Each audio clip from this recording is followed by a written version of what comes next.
for extra patience, as I will be pulling double duty, also taking the minutes and running the meeting. So, calling this meeting to order for June 15th at 7 p.m. for our Board of Trustees. Let us all stand for the pledge.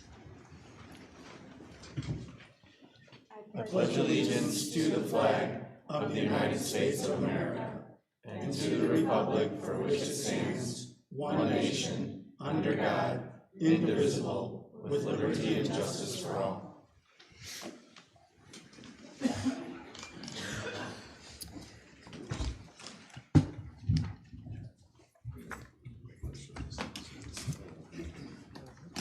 Okay. I will call the roll. Edwards? Here. Here. Sorry. No problem. Fowler? Yes. Kerr? Here. Parker? Present. Rosso? Here. Brown? Here. Poznansky, I am here. Okay, moving into our agenda. I do need to start with a few edits. Unfortunately, the public hearing was not placed on the agenda. The public hearing was posted in paper, but not placed on your agenda. So in erring on the side of caution, we will be needing to add a special budget meeting date. Let us add to unfinished, K, for budget meeting date.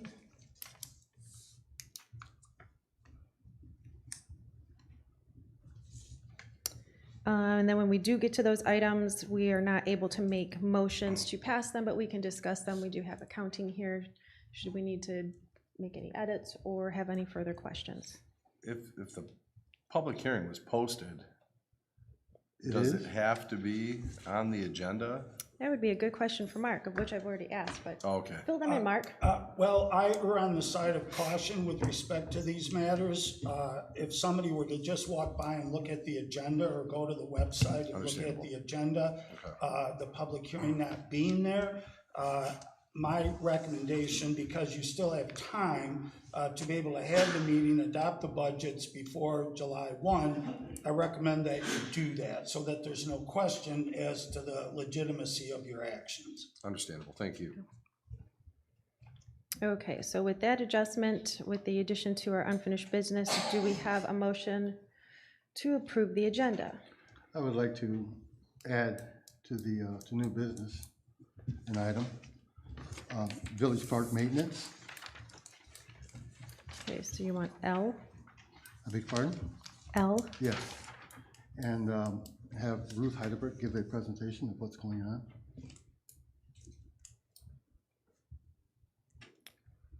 Well, I don't know that Ruth needs to give a presentation. She doesn't have anything to do with the Village Park. But to give us the updates of the status of the Village Park, what's going on. Well, Ms. Heidelberg has nothing to do with the Village Park at this time. Can't we vote on this? I mean, she was a major financial backer as far as what was going on with the park, so. What Ms. Heidelberg did at the time is over and does not have anything further to do with the park. Well, how about as far as just a public representative of the park? I would say no. Isn't that If for we the would like to board? discuss Isn't the that for Village Park board to vote? maintenance, we can discuss the maintenance of it. Isn't that for the board to, No, the agenda items are for the board to discuss. That is what I'm discussing. I'm sorry, this Hang is on, not hang time on. for public comment. This is the board speaking. agenda, okay, the agenda item is for the board to discuss, but can't the Yes, board? and you did, if you would have Can't asked the prior, board approve? we could have done like a presentation, something else. Okay, Exactly, if it's added and the board decides at the time of the agenda item that we would like someone from the audience to speak on that, we can do that as the board make that decision. okay. So, is there any other That's additions to the, permissible? That's what at that time? Mr. Parker just said? Yes, trustee Russo? Well, I have a subtraction, actually. Under unfinished business, purchasing policy update. Unfortunately, time constraints did not allow us to get to that, so if we could remove 10D. Striking D. Anything else? Yeah, as far as the bypass construction, ended up talking to a couple of residents. And You want to add that? Do you have We an don't have to agenda discuss it item? now. we don't have to discuss it now? Tonight, No. now we were putting trying We're to adding get to our it. agenda approved. Do you have an Correct. item you'd like to add? Bypass construction, Okay, under new business, yes. we will do letter M.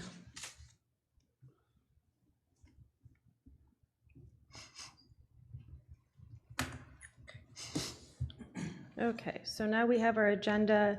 Motion to approve the adopted agenda. Thank you. I'm going to reiterate it though, because the clerk will have to listen to this and adjust and write the minutes, so I'm going to Got go it. ahead Go and ahead. just Yep. say verbally that we, without the public hearing, we struck unfinished D, we added unfinished K, budget meeting date, we added new business L, Village Park maintenance, and new business M, bypass construction. Do we have a motion? My motion stands with those additions. Okay, so motion by Parker, Deletions. support by Care. All in favor of agenda as is? Aye. Any opposed? We have none opposed. Okay, moving into our minutes. We have minutes for April 20th, closed session. If we have discussion on those, we will need to go into closed session. Other than that, do we have a motion? Make a motion to approve the minutes for our closed session meeting on April 20th, 2026. Second, Okay, so we have a motion by Edwards, support by Fowler for the special meeting minutes. All in favor? Aye. Oh, do we have discussion? Do we It's need- not discussion, but, well, it might be. Can you just check the attendance? There's one trustee who's not listed there as being absent or present. And so it looks like they might have been left off. They weren't on the list, and then the votes might not line up depending on. Gotcha, okay. We can do that. Okay, Do you want to just hold that? We'll hold the approval of those minutes. okay. Matt, Yep, do you want that's to? fine. Okay, we will table those minutes then and rescind the motion. Do you support that? yes, I do. Okay. Okay, moving into our May 18th regular meeting minutes.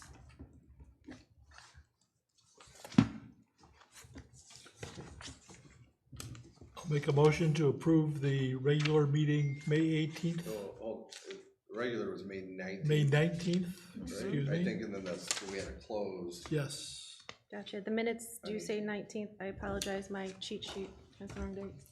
So, May 19th, 2026, 7 PM, Board Trustees meeting. Do we have any discussion? do we have a second, I guess? I'll support it.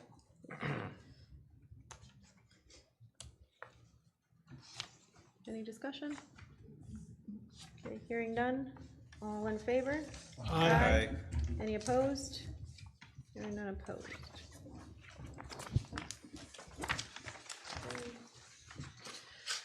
Moving into our May 27th budget meeting.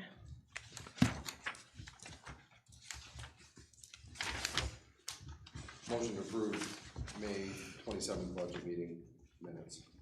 Support? We have a motion by Parker, support by Edwards. Do we have any discussion? Hearing none. All in favor? Aye. Any opposed?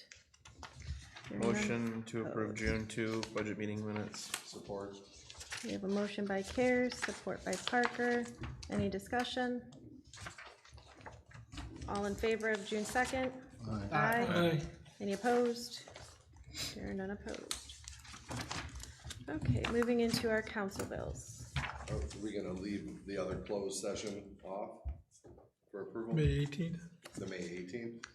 I'll make a motion to approve the minutes from our closed session meeting on May 18th. Support.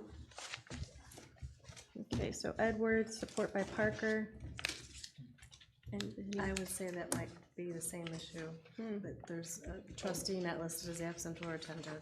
Okay. And so, well, let's table both of our closed session minutes then. Okay?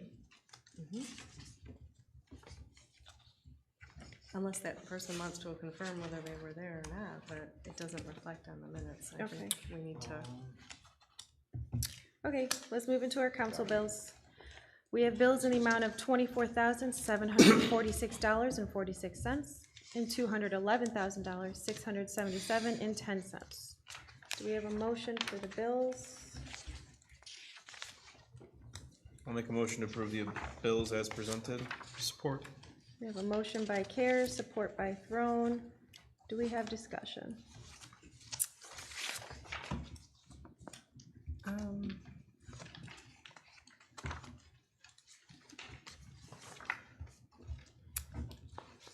I know we've brought it up before, and I don't know in what reference this particular Amazon purchase was for. And I'm not sure even if you could answer it, but it is for $40, and it was placed on May 5th. And it looks like it's a personalized memorial garden stone. I do not know. Where was, can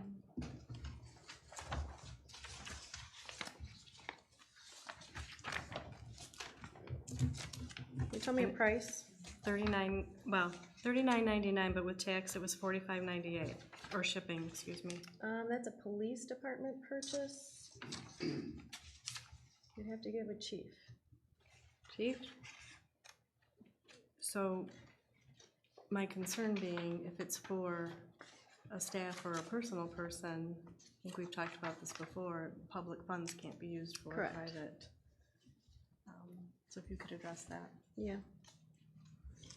Thank you. Do we have any other discussion for bills?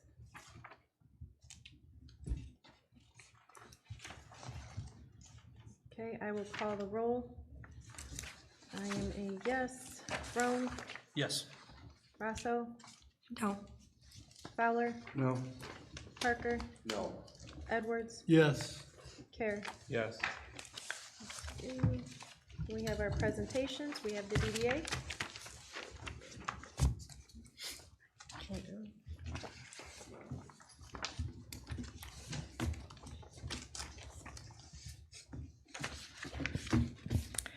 Good evening. I'll make this really quick.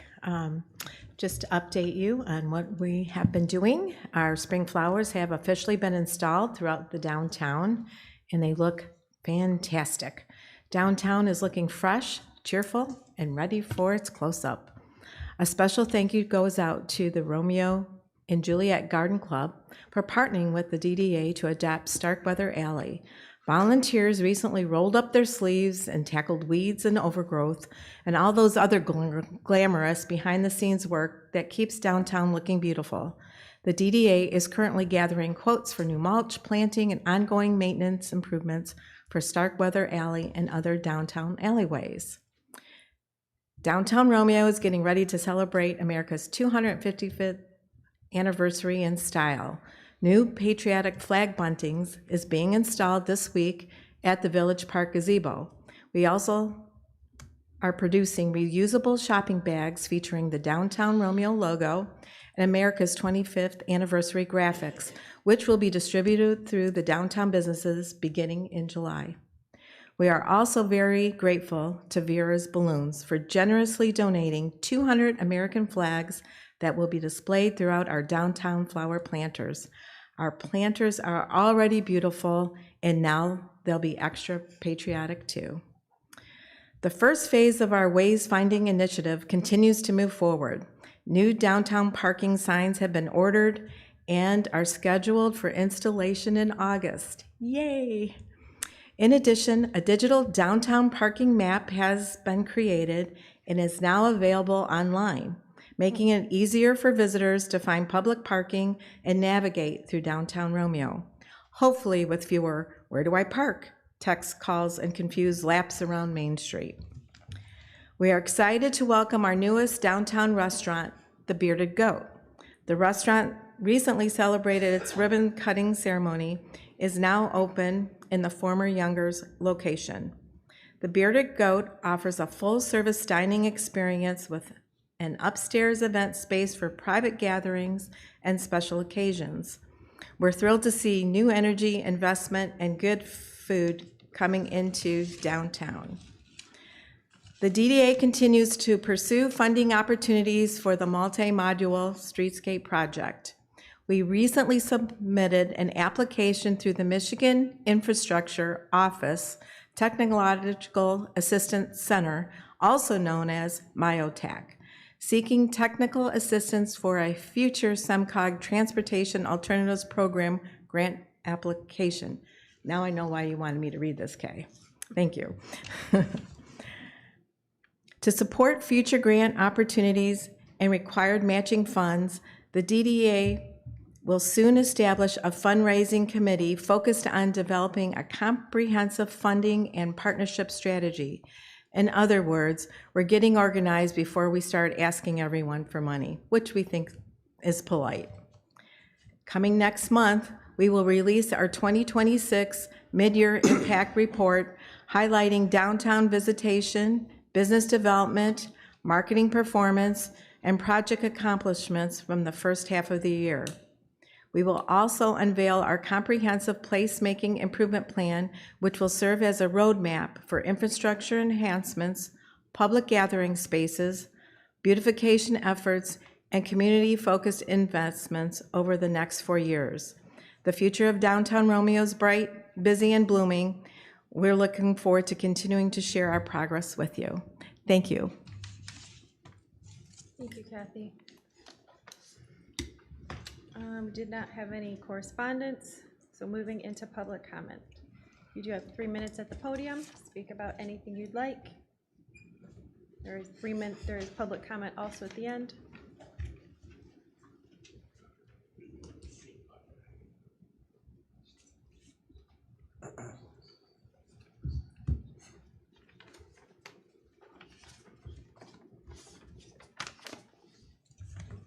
Thank you for this opportunity. My name is Clark Stow, 380 Brook Drive, Romeo, Michigan. I want to tell you a short story. It's called Unfinished Business. I moved here with my family in April of 2022. Loved the area, trees and the surrounding and everything, and I look forward to having a good time. Shortly after arriving, someone came around knocking on my front door. They were running for a village office. They talked about Sisson Street Park, which is now a park, excuse me. And they talked about a lot of other things too, but they also indicated that they will, if elected, they would make it a park. Shortly thereafter, circumstances kind of developed, and there was a committee formed, and I ended up being chairman of a group that was looking around at areas within Romeo to maybe make small parks and things. We developed a committee of homeowners. In fact, my next door neighbor that was part of that conversation when that individual came around was excited because that park was in back of me. And we spent a lot of time looking at every area in Romeo. And we came up with the recommendations and stuff. And one member came up with the idea of it, let's make it a park, but let's not make it a designation park, which is the same one as we have downtown Romeo, but let's make it a reflection park. Just an area that would have trees and everything, and just a simple little park. After we spent a lot of time working on things, we made a recommendation to this board, and after 2 votes, it got designated as a park. It's called, excuse me if I don't pronounce this right, Reckling Park. As part of all this detail we came up with $65,000 in contributions. You have 30 seconds. Okay, and we came up with a designer and everything, but this information wasn't good enough. So this board here discontinued our operation. Other areas around Romeo have expanded. Did grants and have parks and stuff, but what has Romeo done? Nothing. Thank you. In sir. April, I Your time turned is up. 86. Excuse me, sir, your time is up. There's another In public comment. Go ahead. April, I turned 86 years old. I Sir. don't want to wait another 4 years Excuse me, sir. Your 3 that minutes something are up. happens. So I'd appreciate it if this board would do something. And I understand a couple of people are running for office, so take Thank up you. the challenge Your and let's time see is about up. getting it done. Thank you. Thank you. Do you have any other public comment?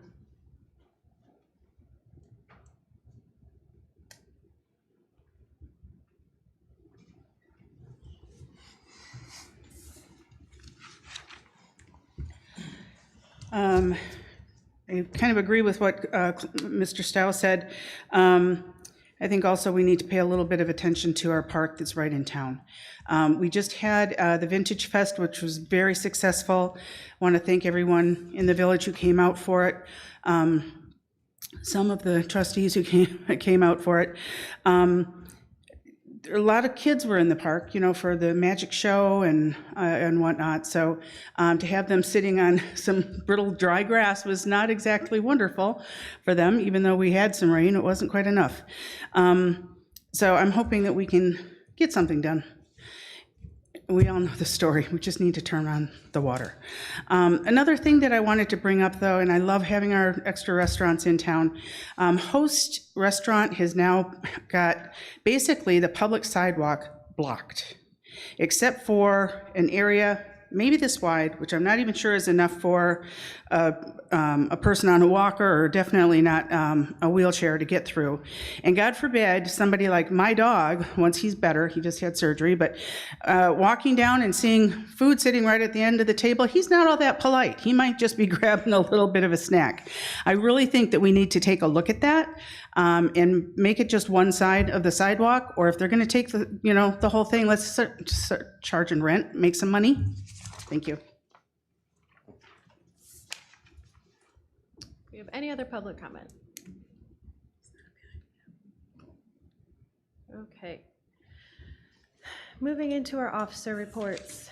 I guess let's start at the table. Trustee Parker. For planning, real quick, with 180 South Main came back, it got reapproved. They were a little late on getting some stuff in, and then basically we had some more data center discussion, which I won't get into now because it's on the agenda to talk about. So that's all I got. Trustee Rosso. Tree board will be meeting this week, and ZBA did not have a quorum for last week. They'll be meeting again this week on Wednesday. Trustee Edwards. I did attend the Vintage Fest this weekend, and it was a great success, and I think the largest Vintage Fest that we've ever had. So well over 100 cars, so, and very nice vehicles. It was a real thrill to go to it. So thank you for putting it on. Trustee Crowe. Yes, I also had congrats here to the Romeo Rotary for a successful Vintage Fest. Thank you to all the volunteers, car owners that brought their wonderful cars. Thank you to the Romeo Police. It was also just awesome to see so many people participate in the community-wide garage sale this past weekend as well. Our family was successful in selling more than what we bought. So I was happy that took place. Trustee Carrick. Wednesday, June 24th, we're having a parking committee meeting here, 7 p.m., and my meeting pay was donated to Alliance for the Great Lakes. Trustee Fowler. Just as far as we're going to discuss the village park maintenance, I met with a number of residents and we'll have that conversation. Comes up on the hour. Okay, Chief.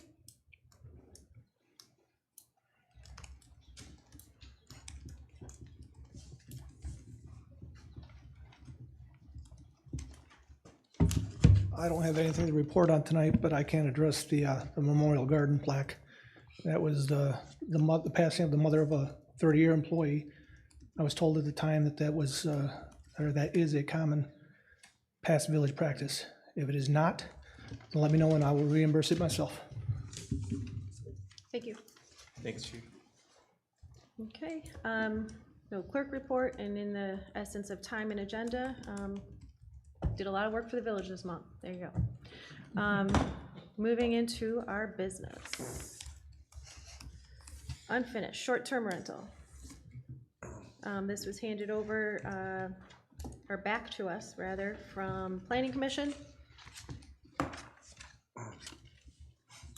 We had handed it back down to the Planning Commission back in April. We had discussion regarding enforcement, being able to put limits to it. We had a motion by Trustee Care, supported by Edwards, to send the ordinance back to the Planning Commission for refinements and have them create an application and appeals form. So here we have the recommendation back from Planning Commission with a review from the village planner. We have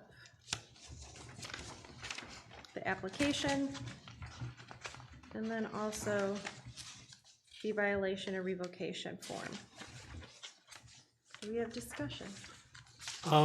In reviewing this, I had one question which might lead to a second question or thought anyways. Who's approving?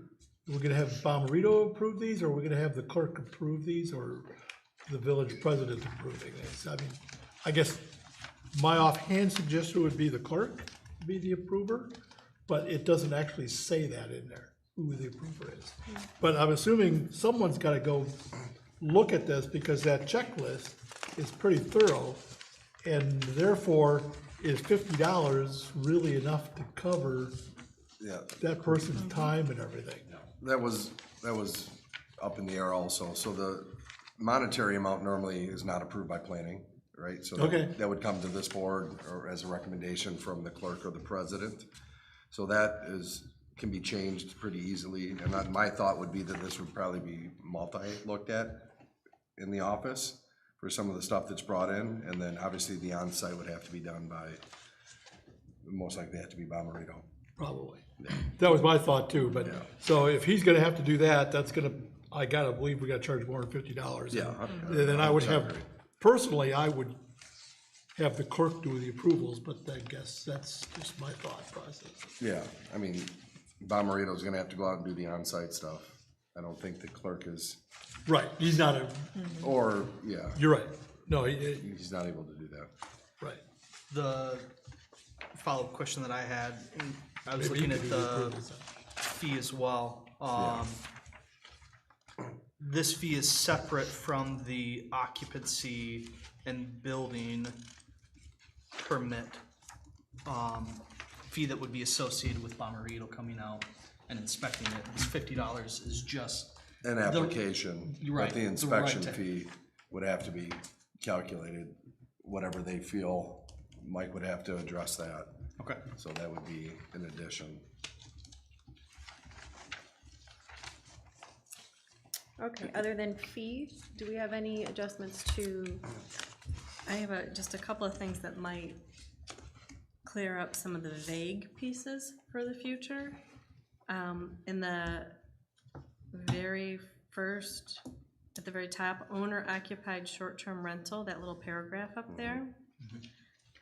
It describes what owner occupied is, and in the end of the sentence where it says the entire residence while they're away, and is not operating or advertising as a bed and breakfast.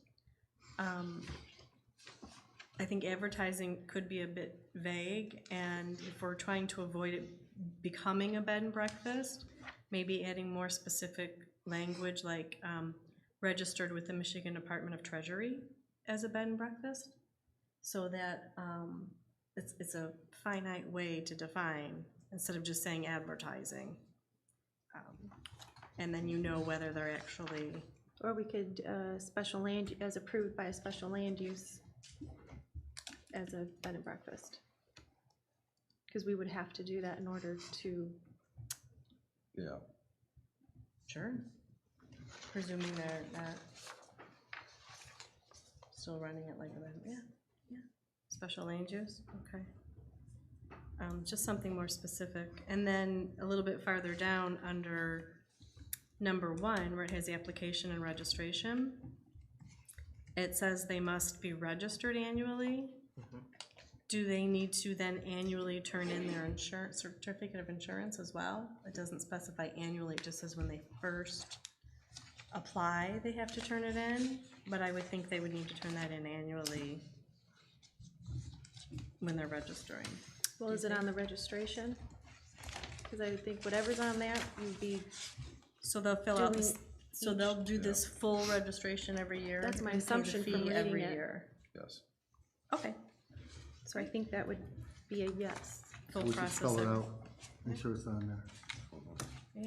Yeah, if they're Good doing the catch. full process every Yeah. year, sure, 'Cause then that's all I had. In the construction business, we have to provide insurance every year anyway. Same thing, they spell it out, so.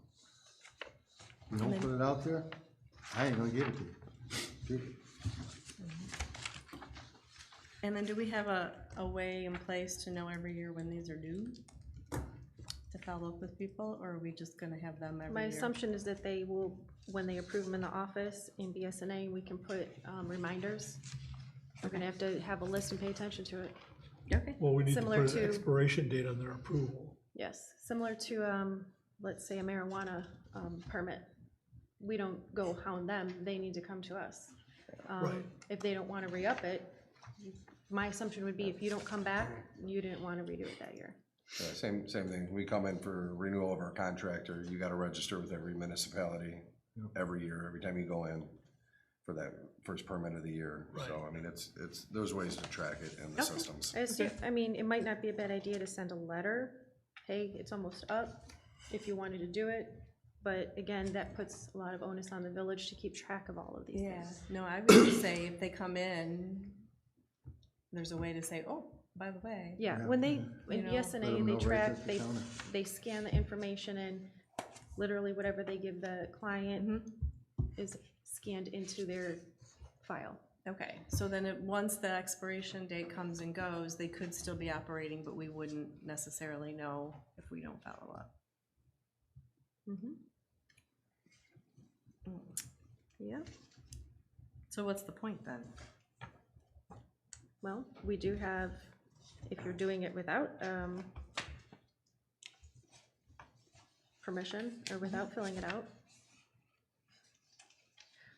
Right, but they're gonna all We need come a fine in, or something. they're all gonna fill it out once and be done and never come back. yeah, but then if we find out, just like anything else, someone could redo a restaurant and we'll never know it until we go in there, because we can't force ourselves in there. We need honest people, but once we find it, then we can address it. Because I can't go and go, well, show me that this isn't a short-term rental, let me in here, show me all your books. The government can't do that. No, but we could send an email saying it's expired, are you going to renew, or have you stopped it? Right. That's what I just said, we could send a letter as a heads up that you need to get this into us, because if we find out that you are still operating, this is what will happen. Yeah. Or up in the fee, you could just do a yearly inspection. That way you keep track of everything. Whether it's done by the clerk or the building inspector. Not a bad idea. That way you're not losing anybody. And if they cease to exist as a short-term rental and the house is sold, at least we have somebody checking it out every year. I mean, as long as it's up to code, fire protection, everything, then we're there, we're approved. If not, cancel, get them out of town.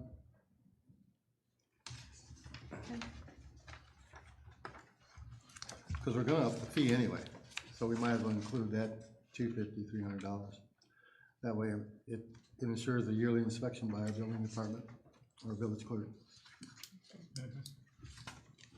So do you want this back to planning to make that language change No, in the owner occupied? my thought at this point is, if we have small enough changes, we actually get this to Mr. Clark to put it in actual ordinance form. Yeah. He can make small enough changes for us, edits, and then it comes back next month in actual form, and we can get the details for appropriate pricing, and should everything be good, then we can pass next month. I like That's that. my thought. Good. Okay. If I may, I gladly accept that responsibility. And in an effort to carry it out, I have a couple of questions that you may want to address or think about. One is under Section 5, Enforcement and Revocation. Sub A says 2 or more violations within 12 months. Pretty clear. B, repeated failure to resolve complaints. I don't know what repeated failure is. You know, if you're parenting kids, repeated failure is one.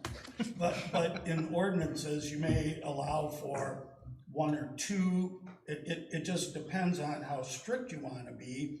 But I think there needs to be some definition of repeated failures and within what period of time. So I would say take out repeated, just straight. failure to resolve complaints within whatever X days, I don't know, 45 days, 30 days. All right, I can suggest a day, and when it Yes. comes back to the table, you can consider that and decide what you want to do. Then in 6, violations and penalties, it tells you what the violations are, but not really the penalties. In other words, is it gonna be a civil infraction? Is it gonna be a misdemeanor? And you give some examples, or some examples are given: fine, suspension, or revocation, which is fine, but I think the penalties need to be more specific or described more thoroughly. And the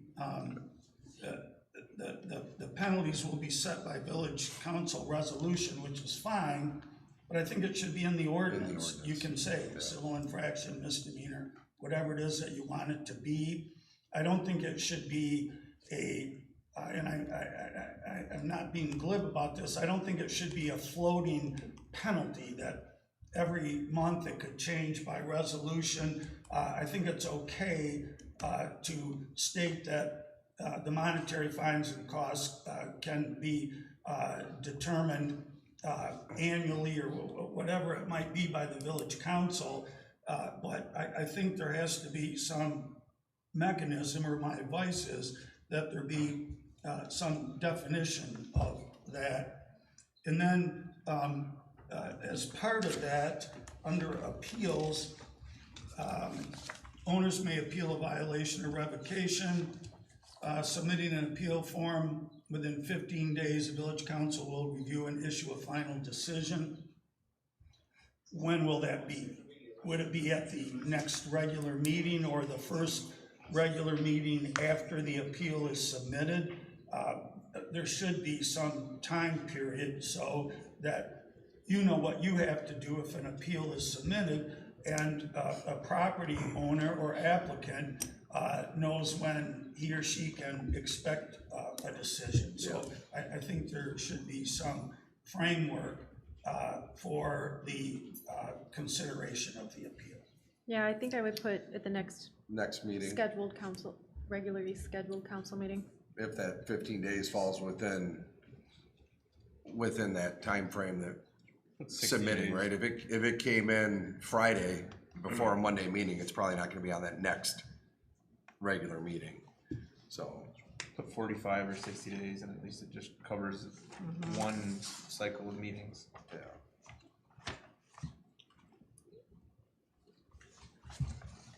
Okay, so my question is, do you want me to provide some language or verbiage that addresses my concerns along with the draft of the ordinance? So again, you can debate it and decide what you want to do. I'm not trying to be the decider. I just want it to be properly considered. Yes. Yeah, if you could do that for us, we'll bring it back next month and we can choose. Okay, thank you. Thank you.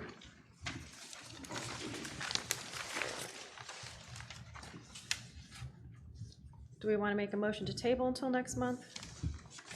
I make a motion to table the short-term rental until next month, when we can review what Mr. Mark Clark has brought back to us. Support. Okay. I'll take it. Okay, so we have a motion by Rousseau, support by Parker, to table until next month, pending Mr. Clark's edits. All in favor? Aye. Do we have any opposed? None opposed. Second thing handed over from the Planning Commission is our draft proposed data center language. This is basically where we're at with it right now. It's still ongoing discussions. I know we originally talked about getting it to planning, and I said that we'd have something back to you guys by June, so this is where we're at. If there's any input, discussion, anything that we can continue to work on with that, we're also in conjunction with us looking at the zoning and ordinances and stuff for the industrial area. A couple of thoughts that I had was in regards to item 6, 7, and 8. In item 6, I know that with this discussion, we can't tailor it so much that it becomes exclusionary specifically just for data centers, but at the same time, I know we can't be too vague that we don't have any teeth to hold ground, and so I'm wondering if there's language that we can add within line item 6 that discusses economical stability of cost of service in regards to electricity is not passed on to the residents. Again, I don't know if that's within our purview to dictate that, but again, just trying to add some teeth to the language. In 7, I feel like it could use some stronger language for tenant accountability within that space. And then in 8, I think I would be curious again, if possible, to add the condition of quality of water.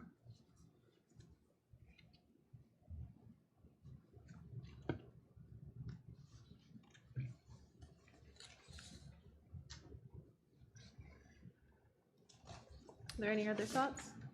I had a couple up in number 3, where it says, second sentence in, the applicant shall provide acoustical barriers, panels, or other enclosures to reduce sound. That was very vague to me, and I know some of our ordinances say like it has to be, 3 feet fence and 5 feet of a green space and 6 feet tall or not 6 feet tall, so that struck me as very vague as to what an acoustical barrier or panel or other enclosure would be. And it kind of fell at the very end of paragraph 4, same thing. The method of noise mitigation such as acoustical barriers, panels, or others shall be provided. Same kind of vagueness, so if we address one, maybe the other, because I know planning gets very specific sometimes. And So then, ultimately in the industrial area, there is a decibel level that has to be maintained at the property line. So if they can't meet that, that's where more of this would fall into place to muffle that. So telling them what they need to do and how or where might get a little tricky. They might have a different method that could solve the noise issue. So okay, all right, so you're not looking so- specifically like you do with, Yeah, you need to. because ultimately you need to come- you the need to industrial keep that decibel zoning number to and a everything certain falls, amount. still Yeah. comes into place okay, with that, which that's other things we are looking at is the noise level allowed out there. Depending on what time of the day it is, ours does seem to be a little bit higher than most other communities, more so during the daytime.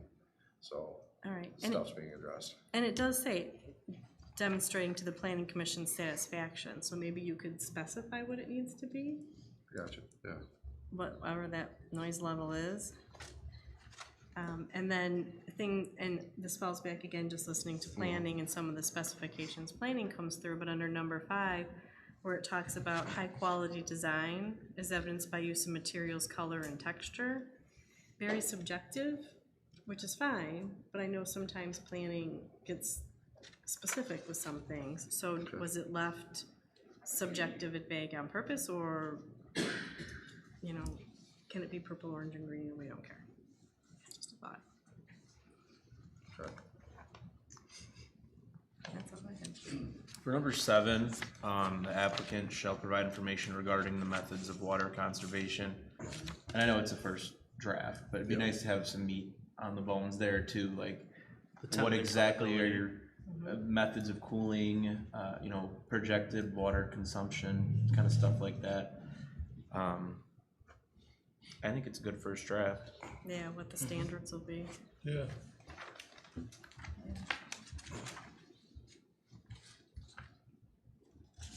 Thank you to the planning commission. It's not easy. Yeah, like number 9, groundwater use is prohibited. Yeah, we don't wanna drain that, for sure. And then obviously for number 10, I mean, that would probably have to be a mark written section, I would imagine, because that kind of goes well beyond the scope of what we're able to come up with. I just like non-compliance with any part of this chapter, so if there is some kind of building and it's a $50 million facility and they violate the noise ordinance for one day, you know, like due process and all that kind of stuff, I'm sure that's all got to get spelled out at some point. Yeah.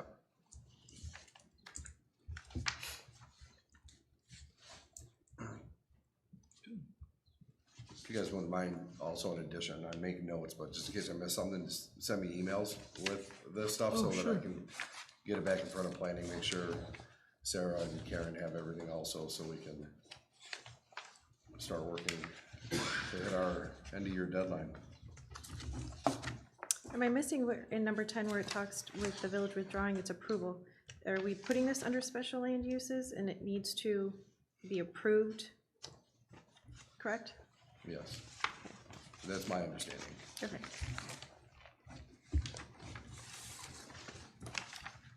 Okay. Do we have a motion regarding the draft proposed data center?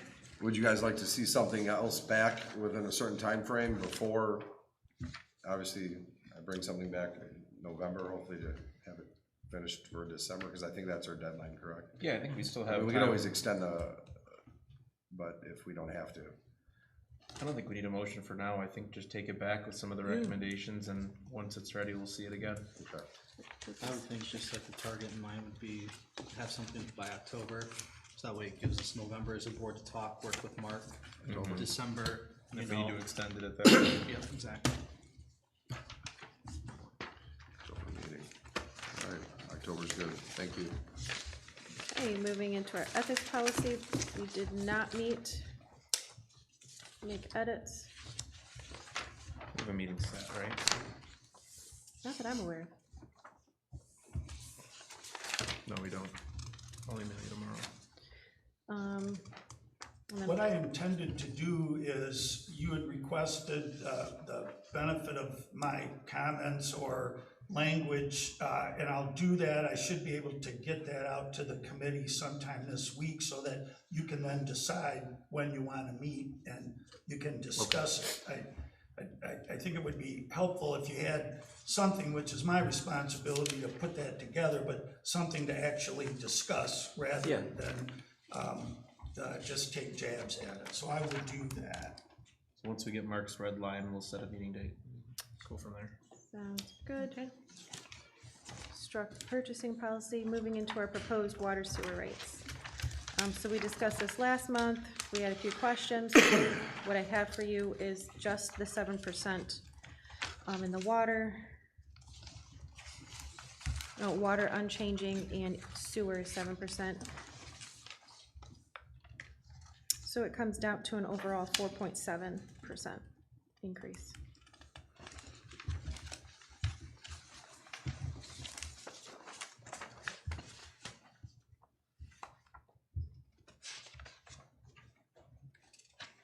Well, that's what we discussed last month rather, so. Very similar. Do we have a motion? I'll go ahead and make a motion to accept the water and sewer rates as presented. Support. We have a motion by Edwards, support by Parker. Do we have any discussion? This doesn't need Pardon me, public hearing or anything? not for rates. Okay, couldn't remember on that one. Nope. I will call the roll on this. Fowler, Yes. Edwards, Yes. Care, Yes. Rosso, Yes. Throne, Yes. Parker, Yes. and I am a yes.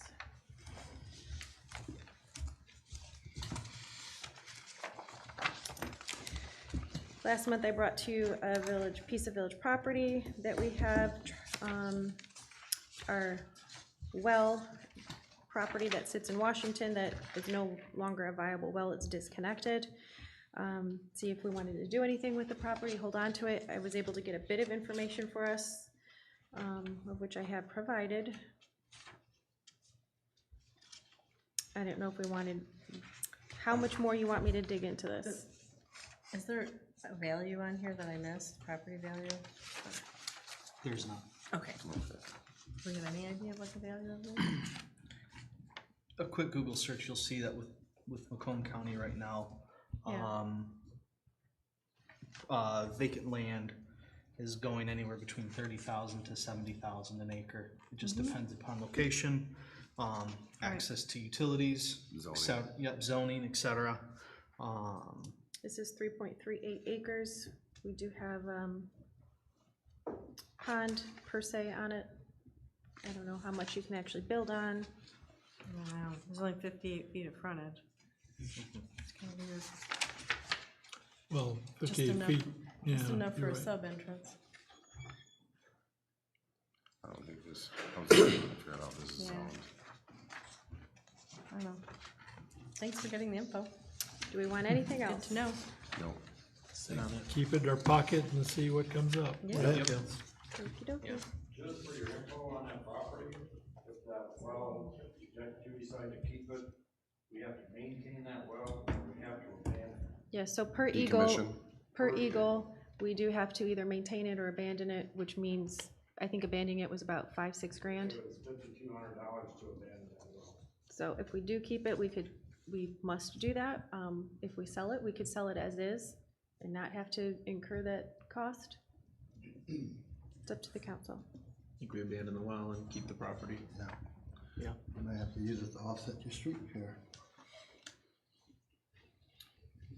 Hold on to it. Do you want to make a motion? When do we have to do a decommissioning? When will we, what's the timing on that? As soon as possible. Really.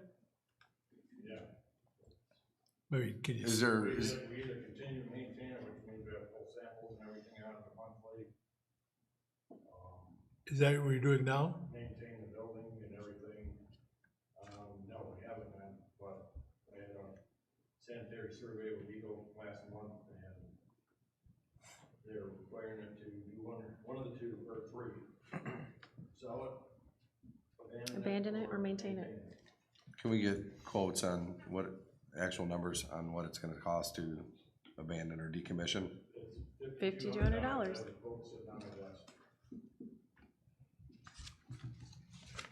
So if we're gonna sit on it, I think abandoning it is the most cost-effective thing that we're gonna choose. Yeah, that's like, get that in front of us. I'll make a motion to keep the property and abandon the well. See I'll that? support. I have a motion by Throne, support by Rosso to keep the property and abandon the well. Edward, or do we have any further discussion? Edwards, Yes. Fowler, Yes. Kerr, Yes. Parker, No, Rosso, Yes. Throne, Yes. and yes. We'll move forward with that. Thank you, Tim, I forgot to mention that. I know we had discussed it. Moving into our street improvement bond proposal resolution. Getting all the proper verbiage together. This will be placed on the November 2026 ballot. We're moving forward because I need to get the language to the county by August. Last month, we decided for the $7.5 million of the 16-year term. This will include the southwest quadrant and the portion of the northwest that is undone.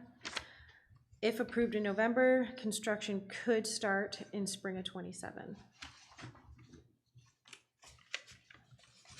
Does this language address the issues that we had from the previous bonding of the roads? And what issue would that be? My understanding was that there was some language discrepancies on the last time that we previously bonded. What would those be? Because I'm not aware. My understanding that it was just, it wasn't bonded correctly, and so that led to some of the funding issues. If I Oh, well, the issue was that they didn't bond for enough to begin with. We needed a 10 to 12, it was originally a 10 to $12 million project from the beginning, and the past president only went after $4.5 million. So it was underfunded from the beginning. Okay. So it's not a language, it was more of a project failure. Just want to make sure I's are dotted, T's are crossed. Yeah. Do we need to specify, like you specified, the area where this is going to get used? Should we specify that at all? It doesn't have to be. Where it's specified is in what it is being used for. If you look in the language, for anything for the cost of acquiring, constructing street improvements, the village curb, gutter, drainage related, all of the things, that's what it can be used for. I'm talking like the location, the area. I understand, but such as last time we had the whole village. So if you would have specification is the village streets, the village roads. It can be used for any of the roads, any of the things. This is our intention. Okay. Yeah, I understand what you're saying, though. If we'd leave that open, how easy is that money to get shifted out of the quadrant that actually needs to get done yet? Well, given that it's the only streets left.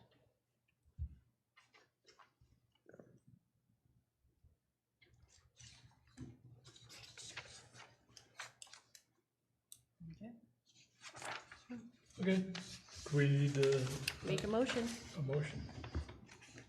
I'll make a motion to move forward with the street improvement bond proposal as shown here to put on the November ballot. I'll support. I have a motion by Edwards, support by Throne. Do we have any further discussion?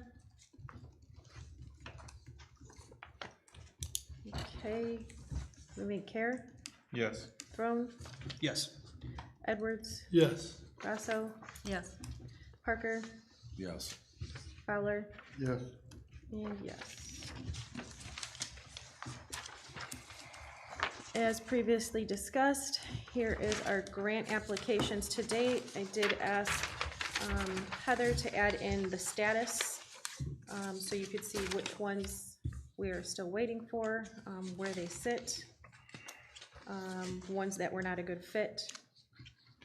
So this was more of information to date. Did we have any discussion regarding it? Out of curiosity, for the ones that have not been awarded, are they giving us feedback as to why the denial, or are they just? Sometimes so easily, Representative Lisa McLean, there was a lot of people applying, you weren't one of them. It's not that it wasn't a good project, you just weren't one. Some of them, however, are extra steps. We, the most recent one, the brick one, we did not have a certain type of insurance that's required. And it requires many hoops to jump through to get this insurance. So yes, they do, if there is a reason, they do let you know. I actually have a question for Chief, if you could come up to the podium. There's one funding opportunity through the Firehouse Public Safety, and it's for approximately $20,000. It's still pending, and it's equipment for police department. Correct. What do you know what equipment it is? It's side by side.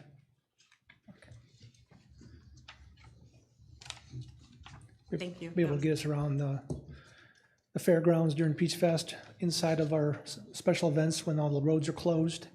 We can get around the crowd, as well as we'll get great use out of that at Tilson Street time, getting up and down that street. It's a small utility vehicle that we marked for police, but that we haven't got an answer yet as whether we've been accepted for that. Okay. Did you get to pick what type of equipment you needed? Yeah, I already got a bid. I had to give them a bid before I submitted the application, or before Heather submitted the application. I provided that to her. Okay. There's a dealership in Richmond that sells them, and we got a bid from them on one of their devices. Okay. And then there's a Homeland Security grant program through the Michigan State Police. I don't know if she approached you. That one says that it wasn't applied for because it requires coordination with county emergency management. Were you approached about that one at all? No. No, okay. All right, thank you. Yep. Okay. Do we have any further discussion? Thank you for getting the reward, though. Helpful. Into our public safety special assessment.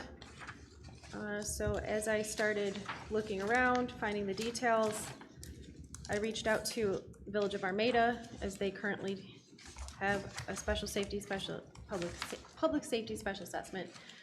It was pointed to Pat McGow, who we work with in other areas. He answered quickly, already had a rundown, sent that over to me. It was very clear, we don't have enough time to do that, to do it at this time. Public notices have to be sent out multiple times. Once the council would make a decision, the people are able to petition. There needs to be time for all of this. So then I did ask them, or they did offer, rather, and I took them up on it. On the last page, they did a preliminary schedule that if we would move forward with this, this is what it would look like. So starting in January of '27 would get us to budget time, all of the steps that would need to be taken. So that is where we were at with that. This is something that the council is going to need to keep on its radar. We would like to do it. I mean, I think we could still just start this process now, so we're not cutting it close to June of next year. I did ask him that, and he said, I was like, what if we just keep walking it forward so that we don't end up in the same spot? Because last year, the same conversation we said we would keep it on our radar, but as budget came around, it wasn't something that was wanted until everyone realized how bad we were. And he said, it's best to go with this, the conjunction that it's coming up. If you leave too much time, say we send out the notices and we do it, and then all of a sudden it comes around this time next year, the people, it's too far away. You want to let the people know it's coming as it's just a few months down the road. Okay. Do you know what I'm saying? Yeah. It leaves a little bit too much time, maybe falls off their radar, and then all of a sudden they're like, wait, we don't recall this. That was the recommendation. Okay. So that is something, I guess we need to place back on January's agenda. I always set my agendas ahead of time, whether or not I'm here, it can be on that agenda and a reminder for the president at that time. Thank you. Into our dispatch purchase proposal. If I could real quick on that, if that's something we plan on adjusting every year, is that something schedule will have to follow every year? Or is You it just don't have to do initially that much creating? every year. It's the initial getting it all set. Each year you do, similar to what we do, a resolution, posting it with the millage. Thank you. Our dispatch purchase proposal. So last month, we had a motion by Edwards, supported by Parker, to move forward with the dispatch purchase after review by the president and the village attorney. Since that time, I did receive information from chief. It was close enough, so it was literally last week, so I just put it in here for us to make the decision for the fees. You still would like to move forward approving them? Yes, I would. I mean, So, because one of the questions I had was, is this annual agreement, the annual amount of $1460, does that change annually? Is there a contract that says it's a solid number, or it could change every year, or is this email? I don't know, Chief, are you able to speak to it at all? This is what I received. This is what Angela sent over from Comtech. So is there an actual contract that gets signed, or is it just this email and the numbers she provided? Again, for what? I was reading an email. I missed the conversation.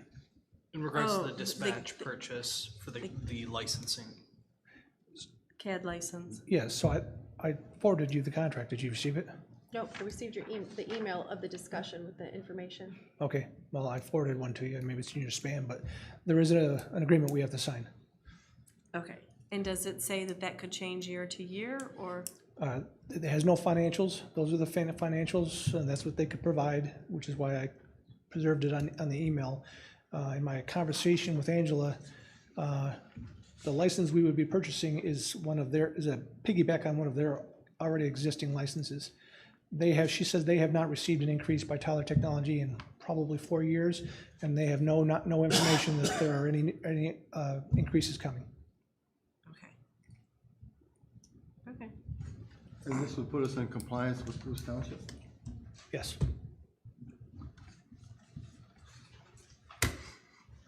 So if we're still good, I mean, last month's motion can still stand, everything, unless you don't have anything? I'm good with it. Okay.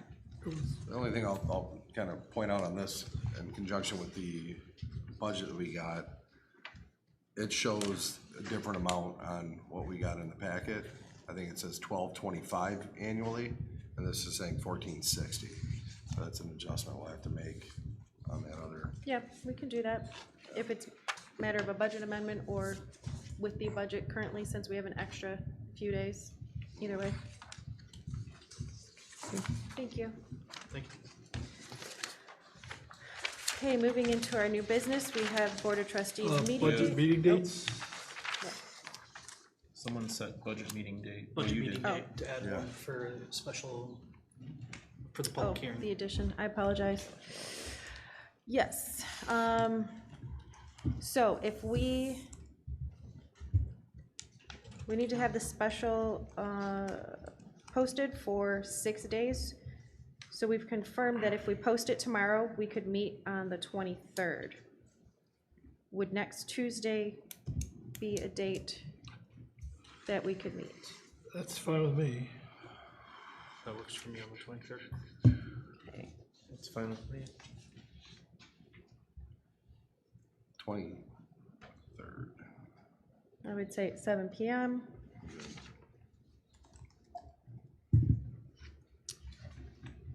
Do I have a motion? Motion to set a, Go ahead. motion to set a budget meeting date of June 23rd at 7 PM. Second. Okay, I have a motion by Kara, second by Parker, where we will approve budget, millage rates. Do I have to mention the special public hearing? Yes, we will have a public hearing. We'll set it, we'll actually put it on the agenda that time. Okay. Let's see. Edwards, Yes. Fowler, Yes. Care, Yes. Parker, Yes. Rosso, Yes. Roan, Yes. and yes. Okay, so we will send that out for next Tuesday, June 23rd at 7 PM. Now into our Board of Trustees meeting dates. You have the calendar before you. Do we have a motion to start? Make a motion to move the Board of Trustees 26-27 meeting dates as presented. Support. I have a motion by Care, support by Parker. Do we have any discussion? The only date that popped up for me was the 21st of December. I don't know if most people, I don't know, That's what it always is. is it normally? Third Monday Yeah. of December, so you can't quite get around it too much. Yeah, Yeah, I think we generally, we do host it there. all right. I mean, that's a Monday, Christmas is on that Friday, I think. All good. We met the week before this year, That's right, yeah. Did we? but But it was the way the The calendar way- Monday fell. fell it on the falls, first of the month, yeah. yeah, so it didn't, Yeah, it was just the calendar. Yeah. it's fine. Gotta do business. Okay, we had a motion by Care, support by Parker, accepting the calendar dates as presented. All in favor? Aye. Any opposed? None opposed. Okay, so we can discuss our millage and our budget here. Millage pretty much is not much of a discussion. The rates will not change essentially depending on the budget. I did have a question from a trustee. They wanted to confirm that the designation of salaries under ZBA and planning of part-time employees was for meeting pay. And the accountants did say the part-time employee line for the planning commission department includes meeting pay for members, as well as Ms. Korth's time as part of her normal salary, i.e. putting the packet together and doing the prep and taking the meeting minutes. So that is what that line item is for. It includes both board pay and their admin pay. What did happen, we had moved forward with the idea or the hopes that we would be able to do the special assessment, and so we adjusted the budget in such a way, assuming that, well, once it was realized, well, special assessment isn't there, needed to present you with the budget, so I spoke with Danielle. I made a decision that I thought would probably be the most, the council's appetite for. At this point, we can still edit it. I kept everything in that we had said we wanted in, the grant writer, the pay, the meeting pays and all the things. The only thing that changed is we needed more money from that, from the public improvement fund. So we were. Didn't we lower rubbish? Everything was still the same. We moved cemetery and rubbish, like we did.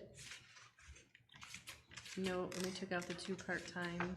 All of that is, the only thing that changed was because we couldn't get the special assessment and bring in those funds.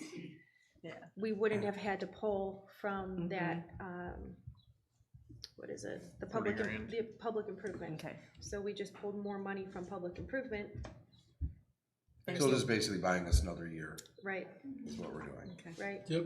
The only question that I had was this in regards to the grant writer, and it's because it was, we'll probably talk about it when the subject comes up, but I saw a difference between what we are budgeting for versus what she is charging for. I think she had marked it as $2,500 now for her services instead of the $4,000 a month. I asked for options, so she was giving us a few different options in there. Gotcha. But just, Okay. but yes, I mean, we can adjust that depending what we choose. Okay. But other than that, did we have any other specific things in the budget? What I gave to you was a clean copy of just the budget, but then also still the working where you could see all of the things we had done over time, from the current activity to the recommended to the final.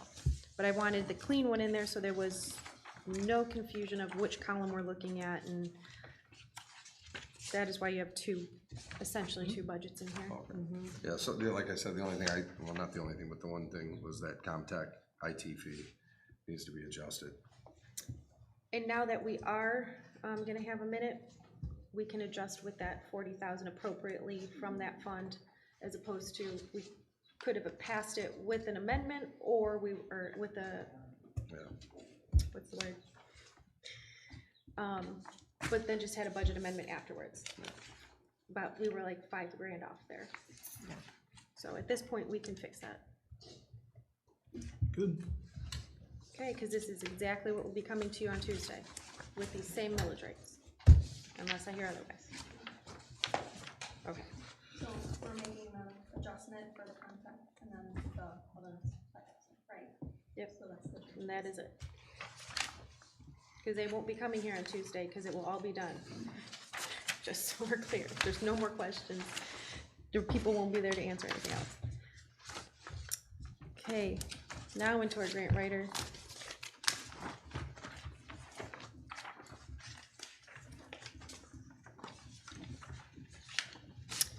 So I asked Heather to kind of give us a few different options so that we could decide how we wanted to go forward. Are we gonna Are we doing the DDA budget? DDA?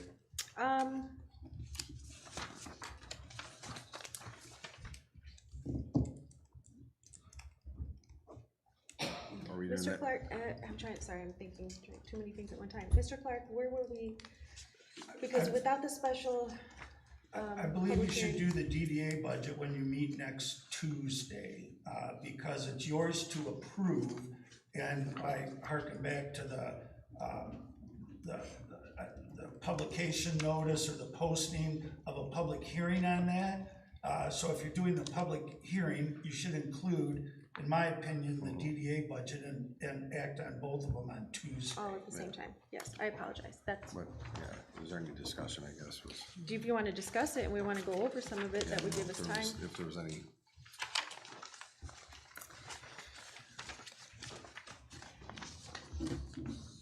So we're tabling it till Tuesday? That is what we're doing. Right, then. You need a motion or just table it? A week from Tuesday. Week from now. Yes, next Tuesday.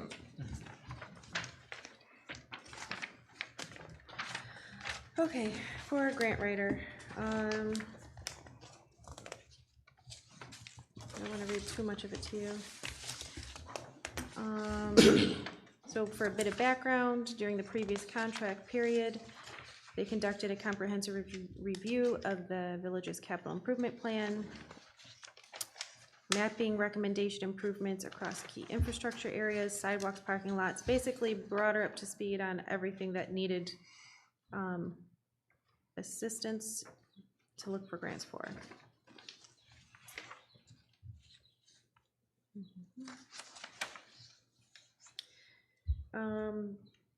So she asks us to note the grant support and development is based on the average of 20 hours per month. If project activities are expected to significantly exceed this amount, additional time would be billed at an hourly rate of $125, with advance notice provided before any additional charges are incurred. Additional requests for opportunities that fall outside of the scope of work will be accommodated when capacity allows. Depending on seasonal workload, up to 30 days may be required to confirm availability.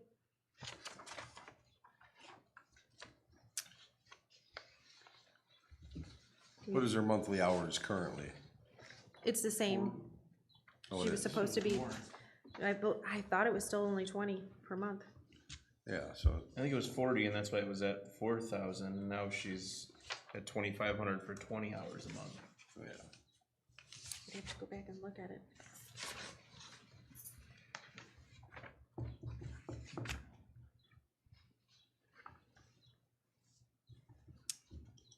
But what do we have in the budget? We had 60, didn't we?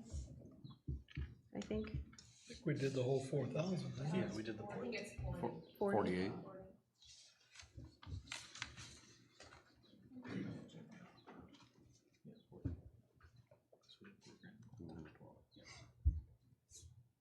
So what would we like to do? Do we want to move forward with this in this way, or do you want to 48?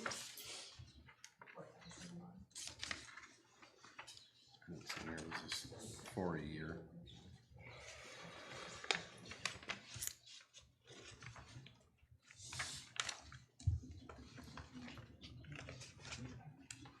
What were like the term, how many months is it, or is this That's for what I a was just year? looking at. I know we had Like, talked about yeah, for we did, 6 but I months. Right?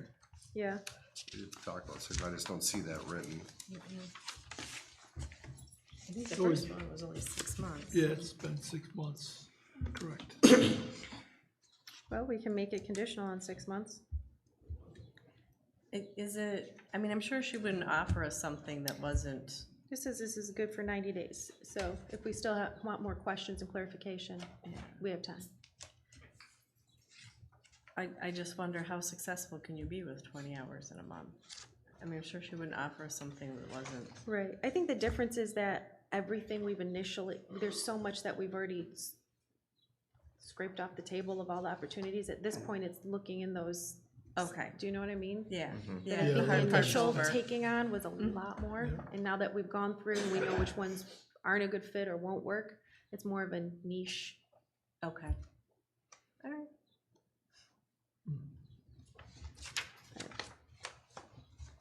Do we want a motion or do you need more information? I'll make a motion to approve the grant writer at 2,500 a month for an additional 6 months. Support. Okay, I have a motion by Parker, support by Care for the 2,500 for 6 months. Do we have any further discussion? Okay, Care, Yes. Edwards, Yes, Parker, Yes. Fowler, No. Rosso, Yes. Frone, Yes. and yes. Moving into our Eagle Backflow Program, This is a, pardon me, Would you like to see that adjustment as well? correct, yes. Thank you. Thank you. This is another thing, a requirement of Eagle without providing funds. So it's something that we must do and now we must afford. Tim was able to get a quote from us, for us from HydroCorp. They're all have in there their single source letter. You can speak to it, Tim. I know there's a couple other places, but. Basically, HydroCorp, they will create and implement an updated cross-connection plan for the village to put us in compliance with Eagle's new rules that they're putting out there. So they will, basically, they take care of everything for the village. I mean, from. We literally have to go to every single residence. We have to go to have a every, map. every business, basically every Address, I guess, or connection. address that we're serving water to. Residential is basically exterior inspections. Commercial is interior, exterior. Just to make sure everything is up to par and in compliance with Eagle's rules and standards. But they do it all. I mean, basically, the only thing we have to do every year is sign the cross-connection report that they supply to us and send it to Eagle. And they're familiar with the program, and they do Washington. They do Township? Washington Township. Rochester, Rochester Hills. Yes, they they're do, everywhere. yes. So, We have in here for the first year at $16,776. it increases 4% every year for inflation. So it's a 5-year contract. I mean, Troy uses Swift Comply. I think Sterling Heights uses BSI Online, so I mean, we're gonna have to see numbers from all of them. Yeah. I will say HydroSoft is HydroCore is by far the best. It gets the residents pretty worked up. I do a ton of cross-connection testing. Problems this year, there's not a good education source to the residents, so all of a sudden the residents say, well, now I have to pay for a plumber to do the test. I have to set up a date for them to come into my house, so. The residential, they're doing exterior only. Okay. They're not doing interior. So they don't have to set up a. You don't have to set up an in-person inspection? appointment, no. The only ones they are doing are, interior is commercial. Okay. So, but we have to get this going, because right now we're Technically out of compliance. basically non-compliance with Eagle. But they're giving us a leeway because we're working towards compliance. Yeah, I mean, I agree with Nolan. I think we do have to, I mean, at that amount, we should get bids from multiple. I guess the other question I have is, I see here for the residential exterior, they're gonna provide vacuum breakers at no additional cost, but Yes. labor to put that in place for a resident. They just supply them. It's just, Threaded on. they put them on all new homes when they build them. Yep. Most people take them off and throw them in the garbage, but it's new standard that Eagle's requiring, and we have to track it, so. If you can tighten the garden hose, you can put it on. And when did it become a standard that the municipality pays for that, for the vacuum breaker, the backflow, whatever you wanna call it? I know when we used to do this at places I worked, we had to provide those. We paid for those. It wasn't, especially in a commercial setting. I'm sure it's in their quote, factored in, but, they say they're handing them out free, 4 per resident. Okay, well, if you guys know other companies, can you send in an 'Cause email? I did check with another company, H2O Compliance, and they basically said they're not taking on any new customers. So, and I've been working with HydroCorp now for about 3 months. And what, the other one was out of state that you called? Yeah, and there's one's out of state, but there again, you're gonna pay for them to travel. No, and you're familiar with this, right? Could you get some numbers or not, some information, at least get it passed along to Megan or Tim? I mean, the only two other ones that are popular, like multiple cities use them, are Swift Comply and BSI Online. I mean, they're all pretty well-respected entities. Yeah. HydroCorp's like the big dog. They do everybody. So I mean, they're probably by far the best, but I can't speak to the prices on any of the other ones. Yeah, and to what the other ones actually supply. I mean, what they actually do for the program. Same stuff, the inspections, the permitting, the online submission of all the stuff. I mean, they're Okay. almost identical companies. Okay. And they do all they'll write a new cross connection program and. Yep. Okay. Okay. I guess if you get competitive bids. Yeah. We'll bring it back next month if we can, and hopefully not get slapped with any fines for non-compliance. Yeah, like I said, because we're basically right now we're in non-compliance with Eagle, so. Well, this happened, this just came up to us. I mean, Yeah, I know. so I mean, is it already 6 months behind schedule? I mean, how did we get so far behind? When did they brought this to us in April? When Eagle came out? Eagle came out actually like, what was it, a month ago for our sanitary survey that you're supposed to do every couple of years, but it's been 6 years since the last time. So, but we're trying to handle it all in-house, which we have been in the past. But with the new rules, with all the residential and wanting everything internal inspected, I mean, none of us are ASSE certified, so It was four we four can't do the employees. internal inspections.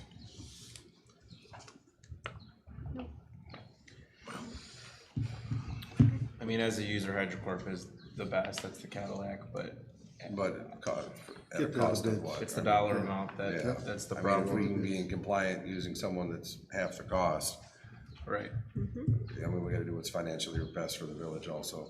Yep. Do we have a motion? Do we need a motion? A table till next month with more bids? Until we get the bids. Okay, I'll make that motion. Oh, Support. Poznansky, support by Care. Any further discussion? Sorry, Tim. He just doing his job. All in favor? Aye. Aye. Any opposed? Unopposed. I was approached, or rather all the municipalities have been approached and sent information about this class action lawsuit regarding PFAS. Mr. Clark did look it over and recommend that we do join in. So I put it on the agenda. Mr. Clark said he, I mean, you can speak to it yourself, but that there's no negative impact to the village, there's no cost to the village. At this point, all there is a benefit should there be an award. Correct. The benefit isn't settled or certain, but if there is one, the village would receive it proportionately, and there are no costs. So I hope you read the letter, because it's about as much information as I have for you, because again, this was sent to everybody and to us. I haven't had direct communication with them, but the municipalities are all, there has yet to be one that has not joined in. Maybe a couple have paused to learn more information, but nobody has just said no. PFAS are very dangerous chemicals, so. And if you look at paragraph number 2, I need to amend what I said. There are costs, but you're not liable for them unless there's a recovery. So if there's no recovery, the village or any of the other participants wouldn't be liable for any costs. If you did receive a recovery, your proportionate share of the costs would come off the top of that recovery. Like I said, make a motion for the Village of Romeo to join the class action settlement for the PFAS contamination. Support. So we have a motion by Edwards, support by Parker. Do we have any further discussion? Could we also add into that motion that we are approving the resolution as the Great Lakes Great Lakes Water Member Partner, authorizing the execution of the legal services agreement for the 3M and DuPont Park public Sure. drinking water settlements. Is that appropriate for your motion? Sure, and to include the Great Lakes Water Agreement member partner contract for legal services for the 3M and DuPont public drinking water settlements. Okay, My support stands. okay. Rosso, Yes. Crone, Yes. Edwards, Yes. Care, Yes. Parker, Yes. Fowler, Yes. and yes. I did include the parking committee dates in here, a little more for information. Don't really need to vote on them, but I did want us all to see them and it to be noted in the packet. Next, we had item from trustee Parker, golf carts, other recreational vehicles, electric and or gas powered. So this was something that was brought up at planning. It was determined quickly this is probably outside of planning's realm, but one of the members brought it up. I believe there was conversations, Chief, we might have been involved at some point with the golf carts. And I guess municipalities are putting into place ordinances that allow golf carts on the municipal streets.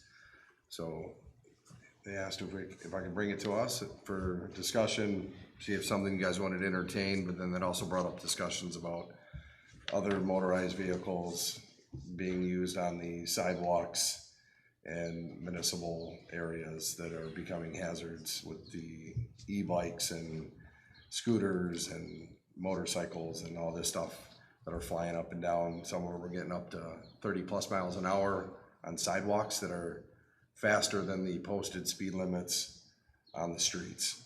So I said I'd bring it for discussion if we wanted to move forward. Obviously planning wouldn't take this on because it's not a planning issue, but it was brought up by a member, so I said I'd bring it here.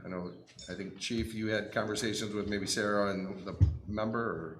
I've had a number of conversations with residents, Yeah. either while out driving around getting flagged down, or people calling or emailing. Yeah, it's kind of a Wild West. The problem is the state is really encouraging local municipalities to come up with their own ordinances that govern the use of these things. If you look at the Michigan Motor Vehicle Code laws on these devices, there's a multitude of these devices, and there's more propping up every day. You know, they allow some of them on the streets as long as they're street legal. Others can be on the streets, don't have to be street legal, but they have to follow the motor vehicle code. Some can be allowed on sidewalks, others are not allowed on sidewalks. And don't even get me started on ones you have to wear helmets on, whether you're under 21, under 18, under 14. You have to, every device that you have to look it up. So the reason they're trying to encourage local municipalities to come up with their own laws that govern these things is to kind of consolidate that and make it a little bit more user-friendly, I guess, so that not each one has to be looked up. You know, some are motorized, some are battery powered, some are governed based on what their maximum speed is, the weight capacity. I mean, every single one of them is different. There's and that's all the motor vehicle code has to offer right now to the state. So I would encourage the village to come up with some local ordinances that would help guide us to govern these things. And I can reach out to the MACP blog and request ordinances from other small communities and see what their communities, what the wording on their ordinances, and that's helpful.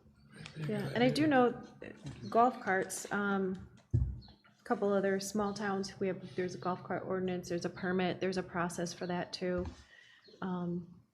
If that's something that we wanted to look into.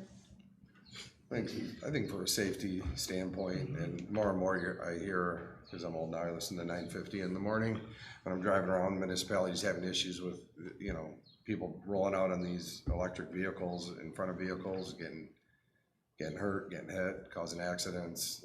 Like you said, there's really not much regulation out there. I know for years the village had, I believe it's still in place, you're not technically supposed to ride a bike or skateboard or rollerblades or anything like that within that DDA area. Right, that's why there's not bike racks. Yeah, so, and obviously, some gonna come onto enforcement, it's gonna put a little bit onto you guys, but just to keep pedestrians and people safe, I think it's something we definitely need to look into. I'm not the one that's gonna be able to draft that, that's gonna be outside of my legal knowledge base, but. Well, it sounds like you could jump on the subcommittee for it. So. I would gladly do that with you.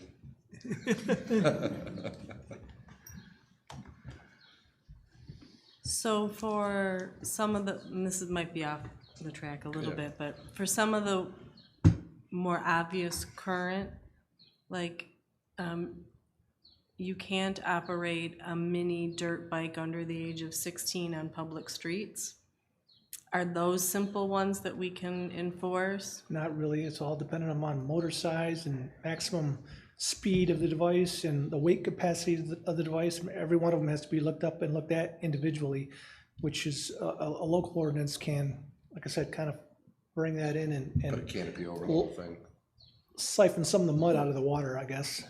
Right, so for example, if the Michigan state law currently says a mini dirt bike can't be operated by anyone under the age of 16. What's the definition of the mini dirt bike in that motor vehicle law that you're reading?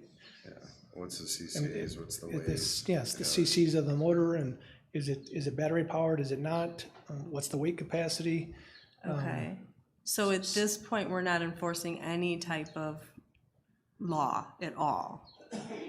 More than a conversation, and sometimes if it's little kids, following them home and having a conversation with their parents, trying to encourage them to have some internal home governance, especially the kids. I mean, I've seen kids 6, 7 years old riding around on motorcycles. They look like a little motorcycle, but they're battery powered, so they're not powered by an engine.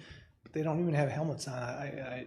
It's mind blowing what parents will allow their kids to do, if they're even aware. If their parents might be at work, I don't know, but yeah, we certainly could use some better guidance on what to enforce, what not to enforce, and not revert to the motor vehicle code, because that's nearly impossible. You'd have to stop the person and sit there and get all the parameters of the vehicle that they're on, and then look it up in the motor vehicle code and read the definitions to see if it even applies. And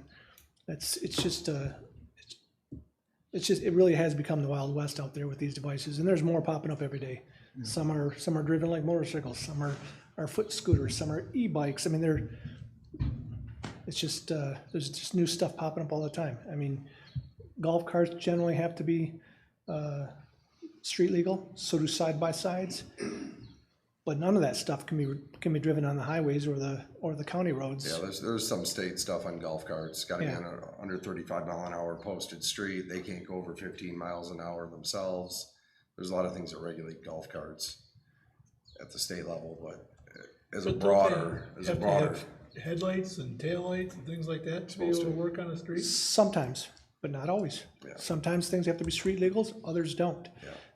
And the village ordinance can be more restrictive, just can't be less restrictive than the state laws. So, but I think what would be more important is to look at all of these parameters and these different vehicles and try and come up with a one rule, whether it's electric or motorized, regardless of the speed or the weight capacity.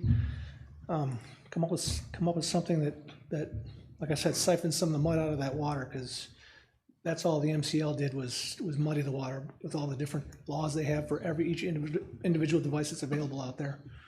I remember when I lived in Columbus, Ohio, it was a test market for Lime electric scooters as that last mile transportation. And it became the Wild West real fast, real quick, and the only way that the city could address it was just implementing their own ordinance, because there was not a clear enforcement mechanism in terms of what they expected for users, the manufacturers as well, creating them. And so, yeah, I think it would be good to get something in State has place. made it clear, they haven't hidden it, that the better avenue would be for each local municipality to come up with their own laws that govern these things. And like I said, they can be more restrictive than state law, they just can't be less restrictive. Zach, what enforcement did they do? Did they ban them, or did they? No, so, mind you, this was a few years ago, so I apologize, but ultimately, they put a lot of manufacturer restrictions on these scooters, because when they first came out, I mean, I remember I could get on an electric scooter on Main Street in Columbus, Ohio, where it's 4 street wides, and I was going 35 miles an hour. Yeah, and so they put a lot of manufacturer restrictions, but then also, you know, where it was permissible for the rider to, you know, if you had to be on the road, where sidewalks were permissible, where they weren't. Time of day as well in some sections, just because on the busyness, you know, Columbus is obviously a much larger footprint than Romeo. But it was those types of things, and of course, citations, you know, against that ordinance. Those were commercial. Yeah, that was the commercial scooters that right. you Yeah, rented, I which I remember think then your app would tell you, you know, where you could be, where you couldn't be when you were on them and stuff like that. Yeah, I remember it was overnight. Next thing I know, there was 2,000 scooters available across Columbus, Ohio, you know, for availability. And so they had to get their arms around it. So with it being summertime in the Wild West, your terms, what's coming to my mind is a little bit of a proactive approach. So we can look at the ordinances and stuff, but I remember being like on Macomb Orchard Trail or at Stony Creek with my kids when they were little. We were bike riding and they're wearing helmets, and officers would stop them and thank them for wearing their helmet, give them a little sticker, or just make chit chat about whatever their bike is and how fast it can go. One kid was on a skateboard. Hey, how fast do you think you can go on that skateboard? So is there a way for us to be a little bit proactive in interacting with the kids or the people who are using them and making chit chat, giving them the stickers for wearing the helmet, something that says, we're aware that you're here, there's nothing punitive to it, but just an engagement of sorts. That's most of what happens right now. There's not any punitive action taken. We don't, I can't remember the last time I saw a citation written to any of these kids. But is there a concerted campaign right now to do something that's engaging? Could we do that? Would that be beneficial in some way? Possibly. Might be something positive. I think he's talking to parents. I remember, like I said, as a kid, when I was, if you're off the street, go this way. We didn't want them calling our parents because we were riding our bikes in town. Mm-hmm. You know, we were terrified as kids. Mm-hmm. So yeah, I think it's a good approach, just to follow talk till we get something put in place. But it's not just kids either. I mean, no, that's what I mean. Like, Or if we take action very proactively and say none allowed, and then we continue to work on an ordinance that does curb that. Mm-hmm. It is. I mean, I can tell you that a lot of these devices are, you know, they're allowed on the roads, but they say in the statute that the state statute that they got to follow road laws, street laws. You got an 8-year-old riding a scooter. Well, how are they going to know what? You know, they run a stop sign, not even thinking about it. Is anybody going to stop an 8-year-old and take enforcement action on that? No, and that's where a conversation, hopefully a conversation with parents can happen, and that's the stuff that we do. But I get regular phone calls and emails, and especially as the weather's starting to warm up. There's been a couple of kids I know on 2 little mini bike looking things, but they're electric powered, they're not motor powered, and they're zipping up and down the sidewalks in downtown Romeo, and people complain about that, and there's not really any laws that govern it. Yeah. Not even helmet laws. Yeah. Okay, well, I think at the very least, we need to put this table for next month, pull up other municipalities' ordinances, reach out, see how they're addressing it. Okay. And keep moving it forward.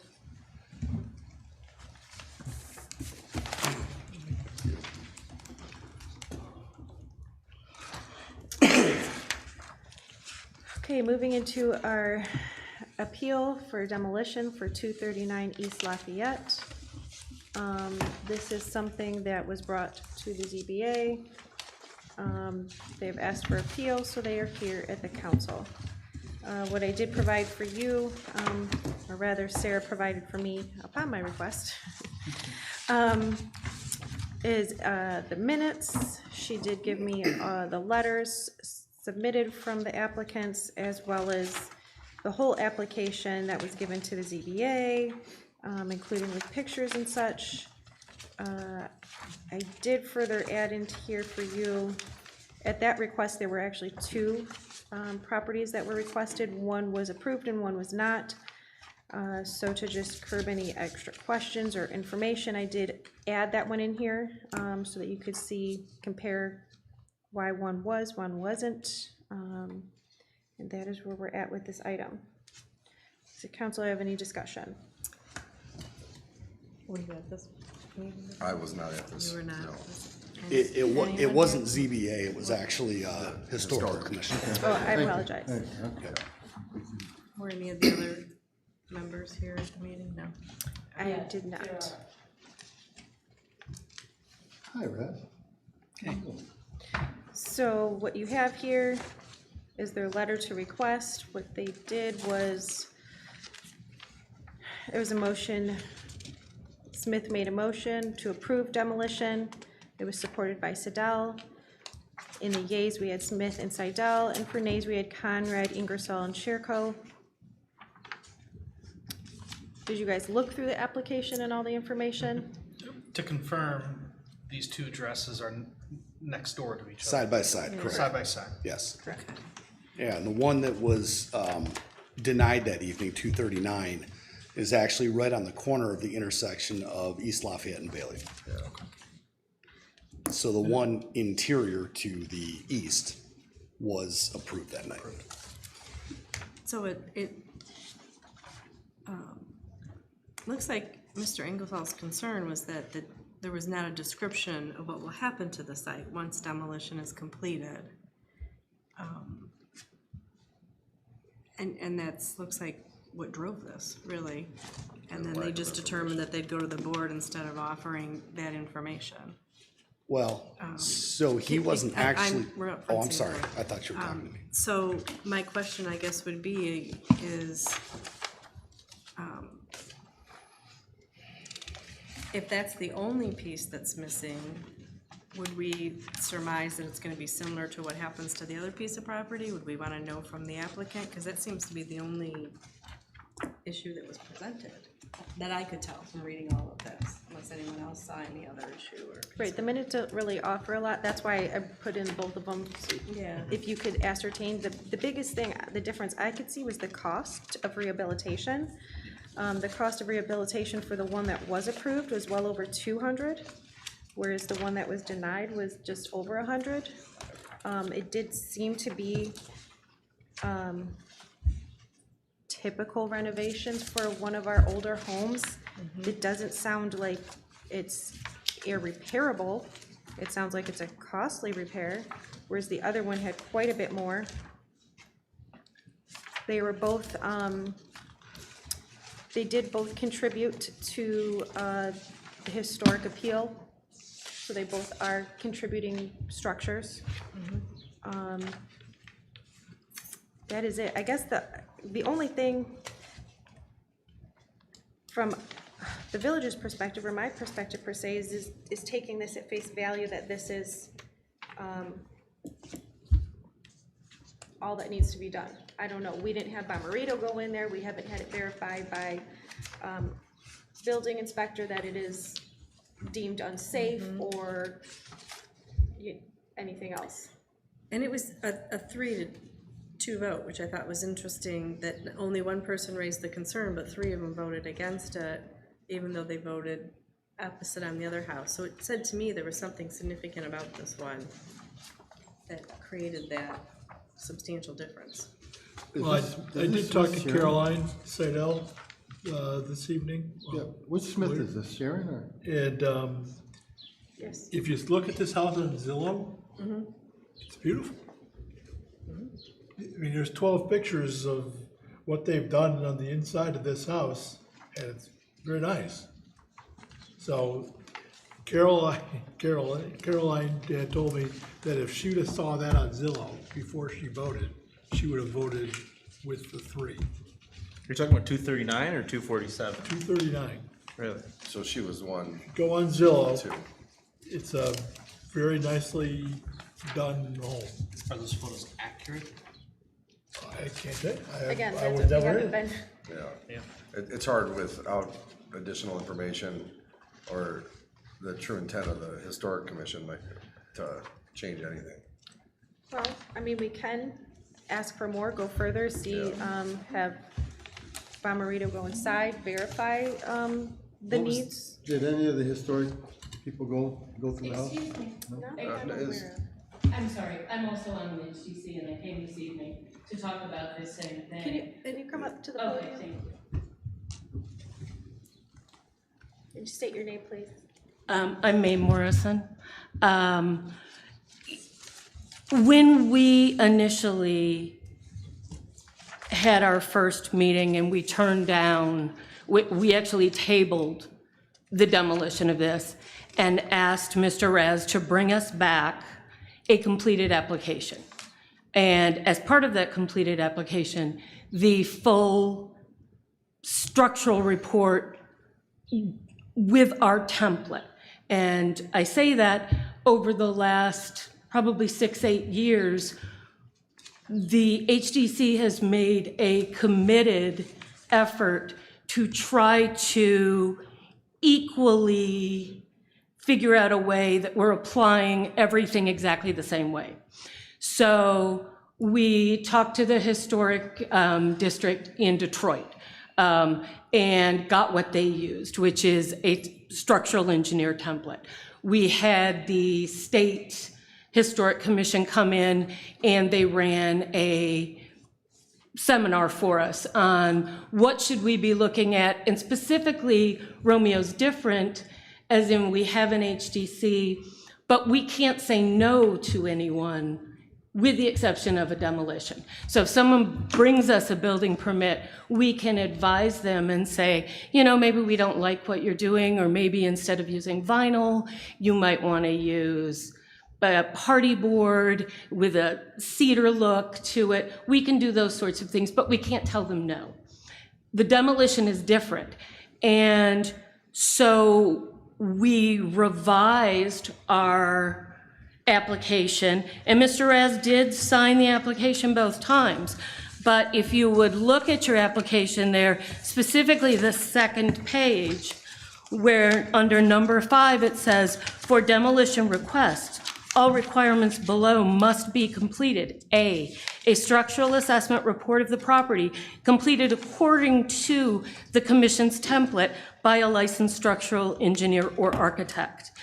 B, a detailed description of what will happen to the site once demolition is completed. And C, for partial demolition, include elevation showing building and surface treatments to newly exposed walls. Now, we've had this in place for about 4 years. And I will tell you, I am in my 3rd term on the commission. So I've been on there, 7 years now. In all the time demolitions have come before us, we have only refused 1. And it was for a garage, and ultimately the lady agreed with us and never came back until now. And our reasons for, again, to turn this down the first time was the fact that, hey, we want the structural template. They were given the structural template according to Sarah.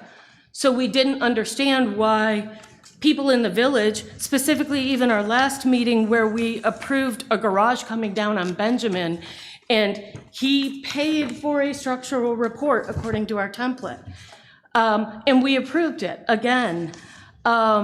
We just want the same exact thing for every single one that comes before us.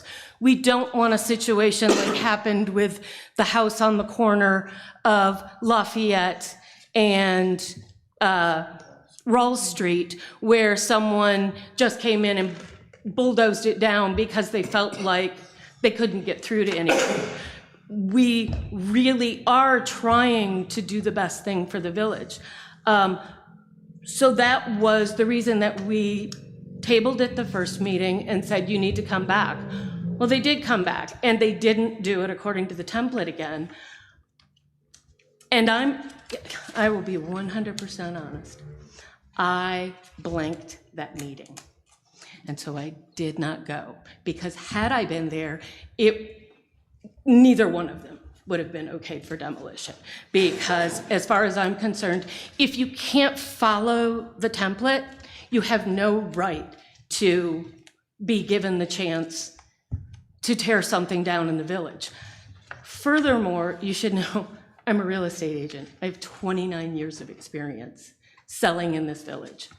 You should know we are 4 million houses short in the US right now.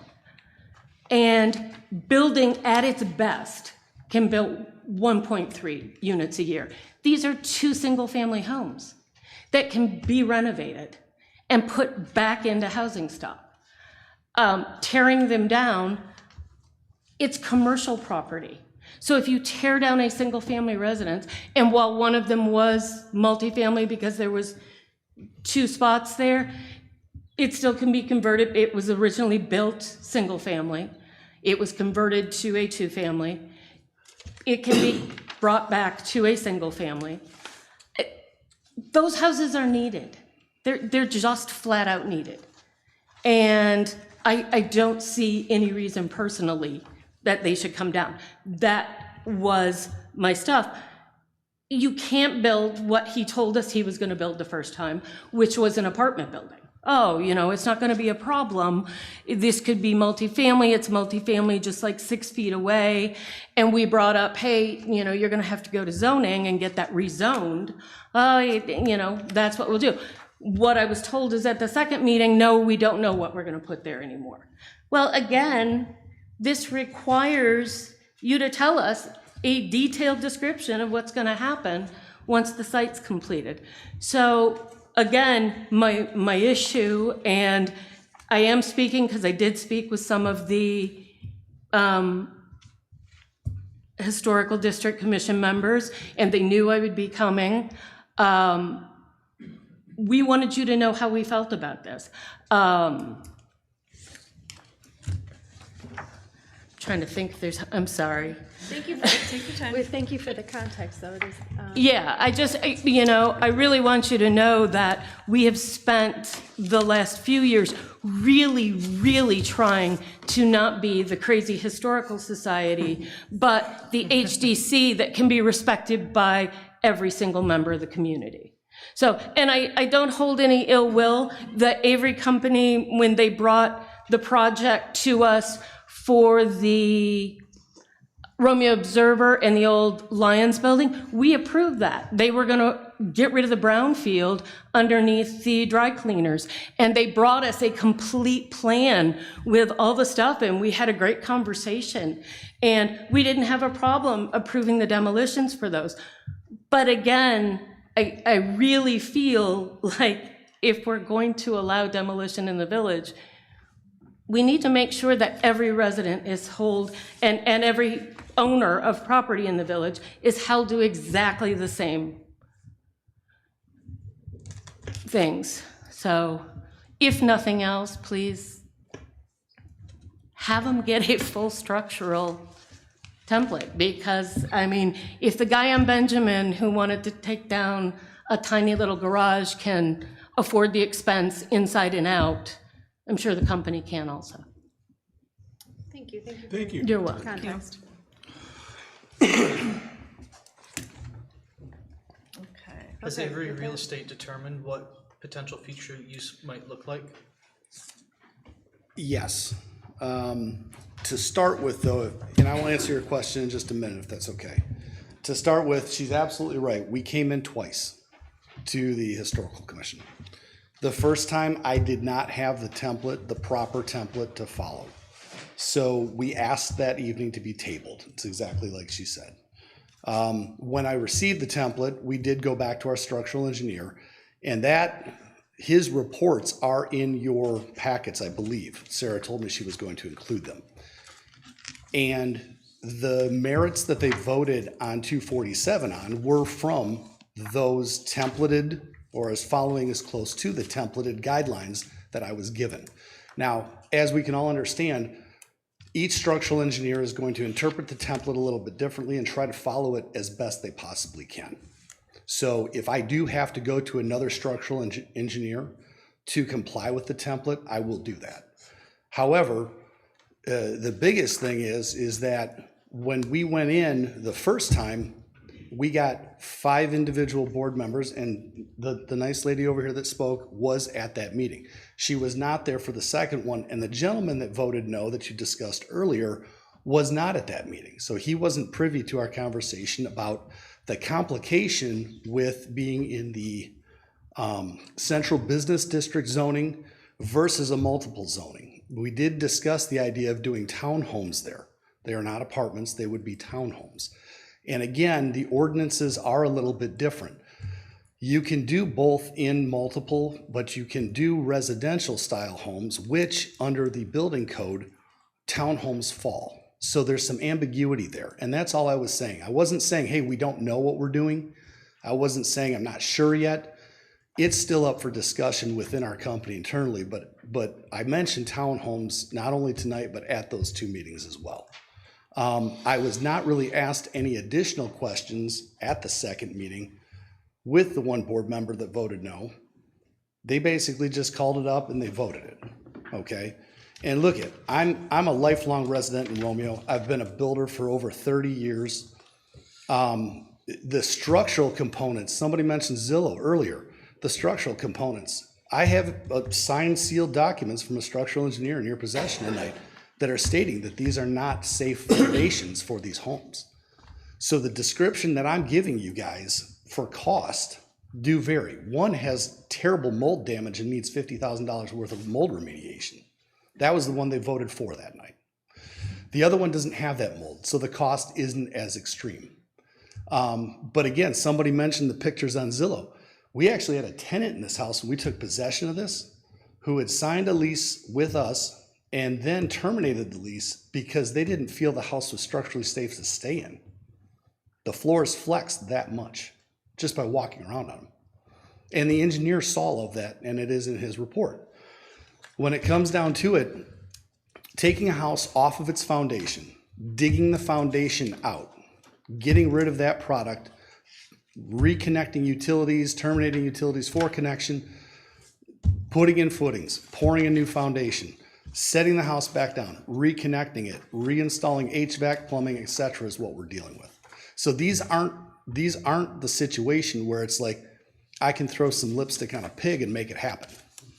There are structural issues with both of these structures. One, they made the right decision on. The second one, I was a little bit shocked, and I think even the chair was a little shocked that night, because they both looked at each other and said, well, what do we do now? And that's how I'm here with you tonight. There have been homes in this community that are absolutely gorgeous historical homes, and I have the utmost respect for the job that you guys are doing trying to preserve them. These have fallen by the wayside. The previous owner that we purchased these from turned them each into a non-conforming duplex and ran them like that for probably the last 40 or 50 years. That's what we picked up. That's what we have in our possession today. And ultimately, they're not fit for occupation. I've been in these places. So when it comes down to it, I'm trying to follow procedure and appeal to the next governing body. And you can either vote to approve our demolition this evening, or you can send me back as you would the planning commission on a topic, and I can try to provide more information. But I will tell you this, I looked my house up on Zillow the other day because somebody just mentioned Zillow. The photo's from 18 years ago. My new driveway's not in it.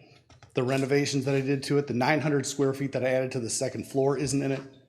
So I don't know, I haven't seen those pictures. I know what I'm looking at. And with my background, the structural engineer's experience, and him signing and seal this document, they're unfit for habitation. The current zoning of the property, Yes. multiple? No, it's actually a small cutout heading east in the central business district.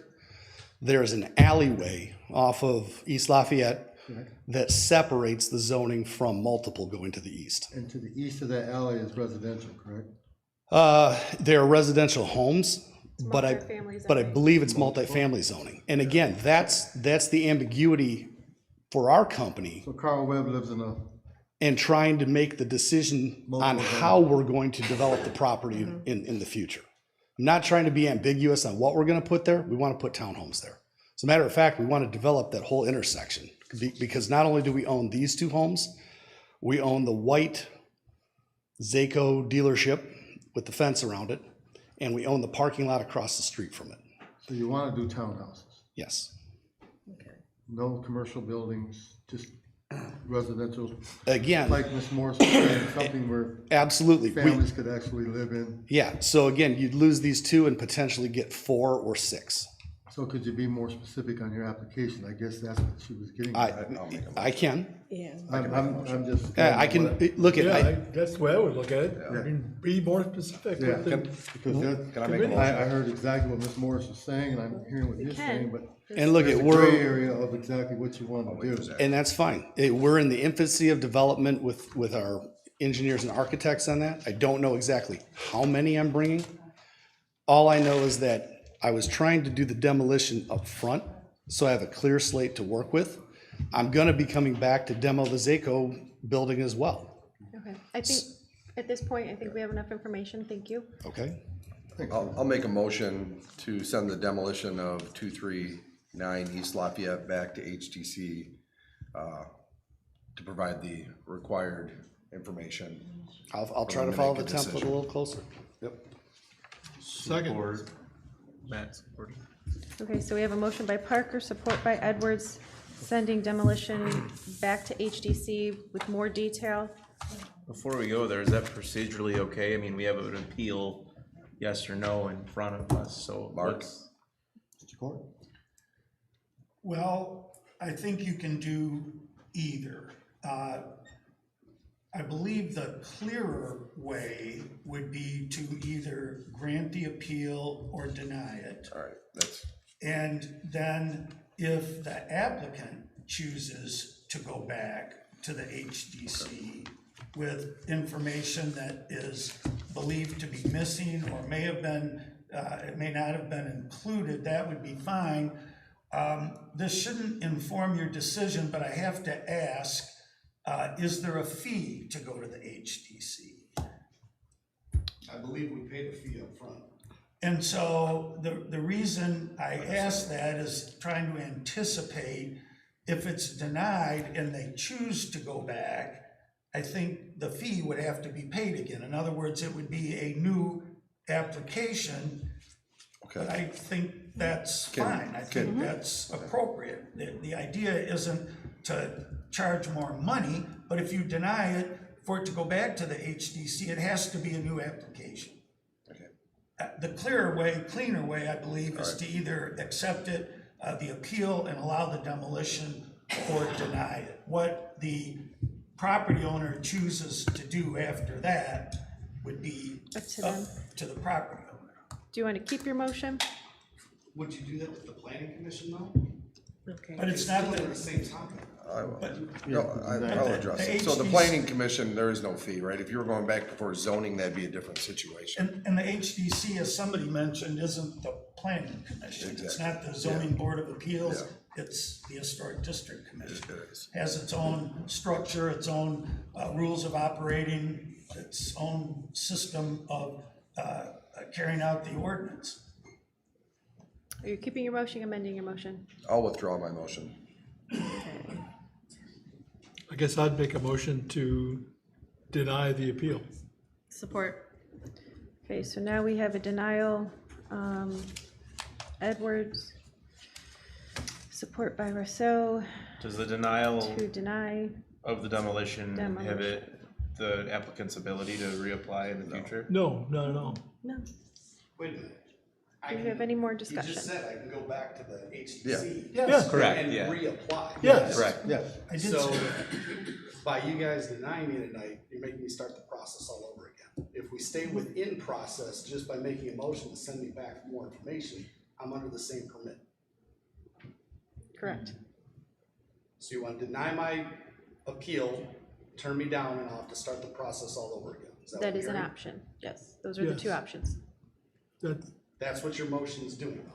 correct. You understand? That's per I believe. our legal counsel, yes, that's Well, correct. wait a minute, you don't have to do it the way I suggested, you asked me. You gave me it's a you clean gave way us to the do two it. options. You gave us Right. this option and the other option. At this point, I'm gonna bring it back to the table. Thank you for coming to the podium and speaking. We have a motion by Edwards, support by Rousseau to deny demolition. Do we have any further table discussion? I mean, they operate separately. Is there a way, can we not have a fee for them to go back? I would disagree with that. The applicant knew what was on their form to fill out. They didn't do it, that's on them. I understand. I just asked if there was a way to. Can we waive it? But we just sat here at budget meetings and said we were sick of waiving fees for street Yeah. vendors. Okay. Just conversation that we've had. Do we have any more conversation for the motion at hand? Okay, I will call the roll. Rousseau, Yes. Frone, Yes. Edwards, Yes. Care, Yes. Parker, No. Fowler, Yes. and yes. Passes. Thank you. Moving to our adding community recognition to the agenda from trustee Parker. Okay, this one, simple, quick, hopefully. I've been to some other meetings and other boards and this and that, and I've noticed on a few of them, they have recognition at the beginning of their agendas, more so to spend time. Pardon me, guys, could you, Ms. Morrison, could you guys take it outside? You guys don't mind? Thank you. Thank you. They take time to recognize community members, maybe the local high school sports team, whatever that might be. And I just thought that'd be a good way maybe to start our meetings. Add that to our agenda. We could probably maybe limit it to maybe 1 or 2 recognitions a meeting, so it didn't get out of control, where everyone in the community's bringing stuff. And if coach wants to get up and praise his championship team, or we want to recognize one of our officers for going up and beyond doing something, I think it'd just be a great way to start on a positive.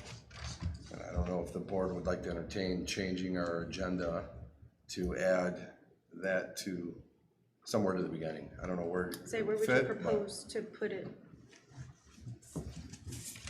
I'd say After- right after approval of agenda or approval of the minutes, before we got into any real business, let's take a few minutes. I mean, if we want to limit it, like I said, by how many or by a time limit, whatever that might be. Would it make sense to put it right before special presentations? Yeah. Since we're beginning that discourse. Doesn't matter.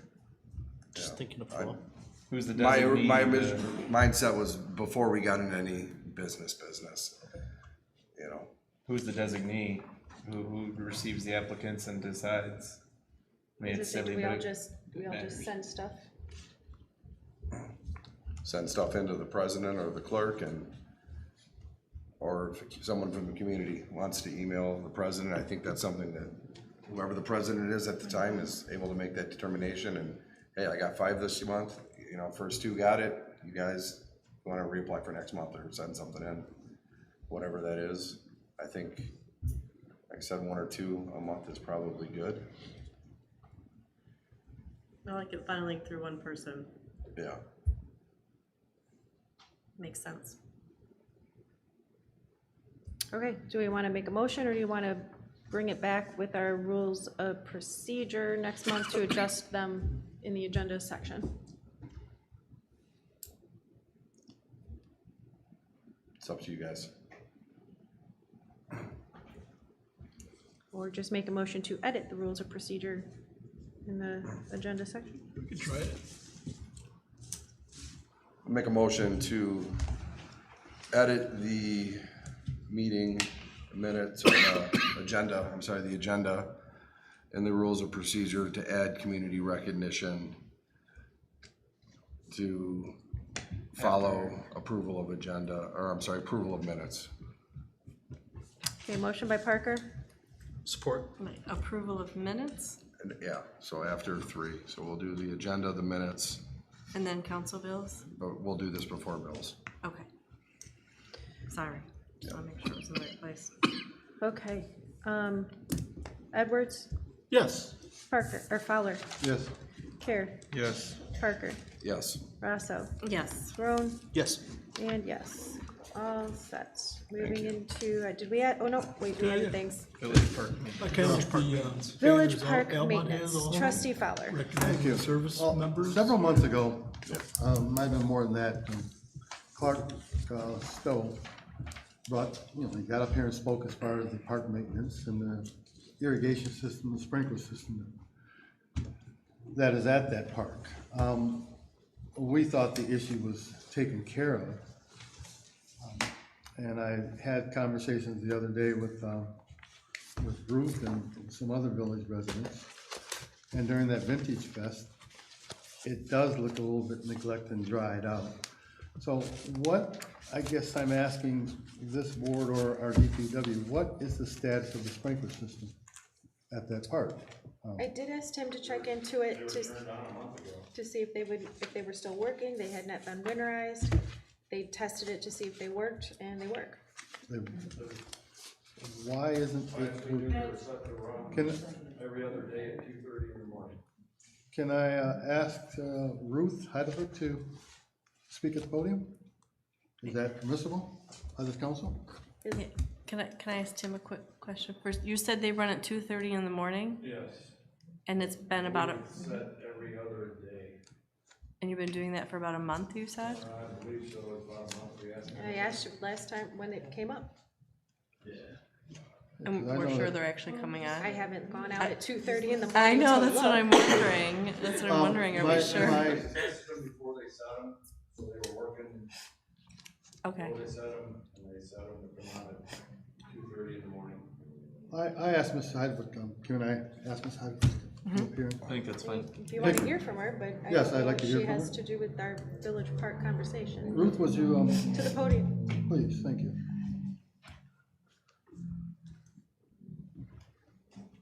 Speak of the vehicles flying around. If you've been following this situation, there is some intel that is not apparently known in this situation. So there's a lot to cover, and it's been a really long night, but, and Tim probably doesn't realize this either, but after we restored the park, we trained the village administration to run a ratio, which is an application, an irrigation application, on an iPad that sat on the clerk's desk. Where that is now, I don't know. I can And, tell you that clerk never touched it, well, and I don't know where it's at. Can I ask? you a Yeah, question, please? yeah. What does this iPad do? What's the purpose of it? The iPad that both sat on both, because at that time, it was told to us that the clerk managed the park. So it sat on the clerk's desk, and all they had to do is touch the application, and it shows all the zones, it shows the watering, it stops when the rain falls. Nobody really has to do anything, but like Tim turn the water on. So does And he- I'm so sorry, does he- here, the one big issue that, and the reason why I'm here tonight is because of the previous DDA meeting, where the DDA has tried to get involved in trying to restore some of the plants that have died. We have a Christmas tree that's dead, it's been removed.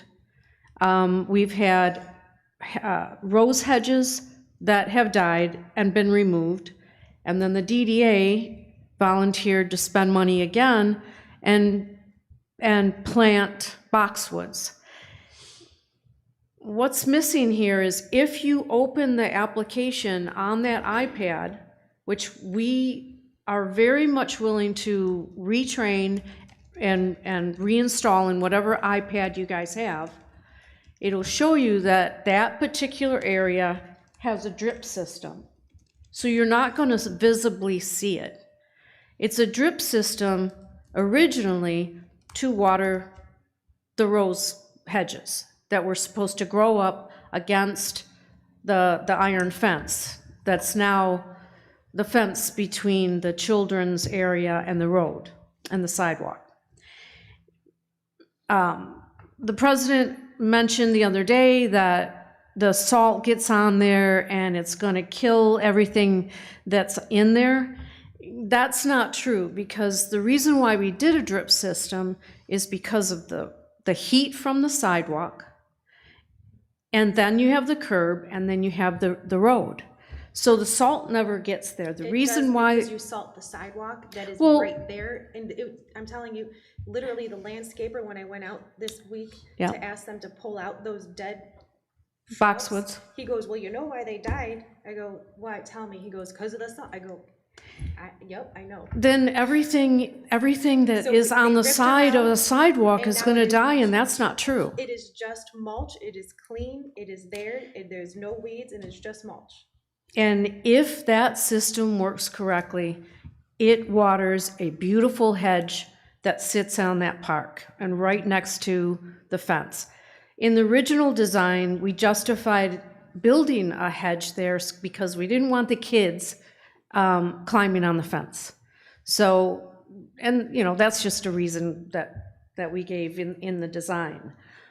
But the problem is that the park has not been watered since 2024. So the Christmas tree that had to be taken out, yes, it was diseased, but it was diseased because it has not been watered. It's not been fed. I'm a master gardener, and I also have had a landscaping company for 15 years. And I'm also part of the people that brought the arborists in to plant trees. If you don't have watering these balls underneath these trees that are being planted, they never break out of the ball, and they never create air roots. And in a park that has an irrigation system, those trees are allowed to reach up, grow air roots, and grasp all that water. If they're not watered when they're put in, they don't have good chances of dying, or they don't have good chances of living. And this has been an argument since day one of last spring. And it's so simple. And three things came up. There wasn't money to afford the water.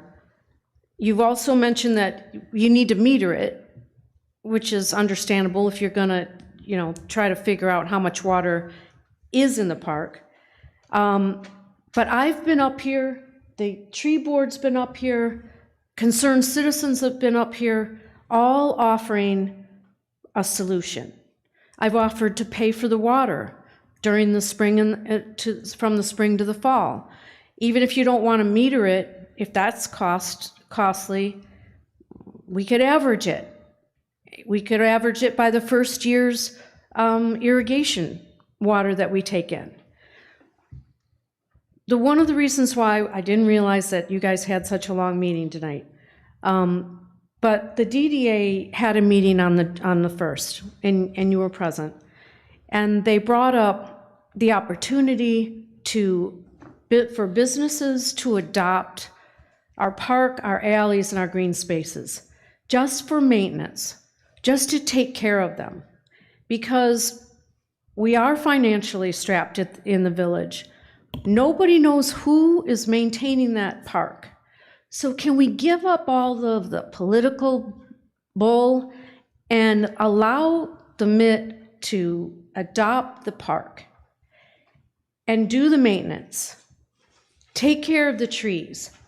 I want to replace a Christmas tree because that is a focal point for our park and our residents, because this park is our residents, paid for by our residents and stewarded by you. And the residents are not happy with the way that it's been dying. It's basically dead. The grass is just there is no grass, and that was a lush sod lawn. The reason why we did that is because we want people to be able to sit on the grass in a plush environment and listen to our music in the park, which starts on the 7th or the 8th of next month. People were commenting last year how bad it looked, because it used to be, when it was delivered back to the village, it was beautiful.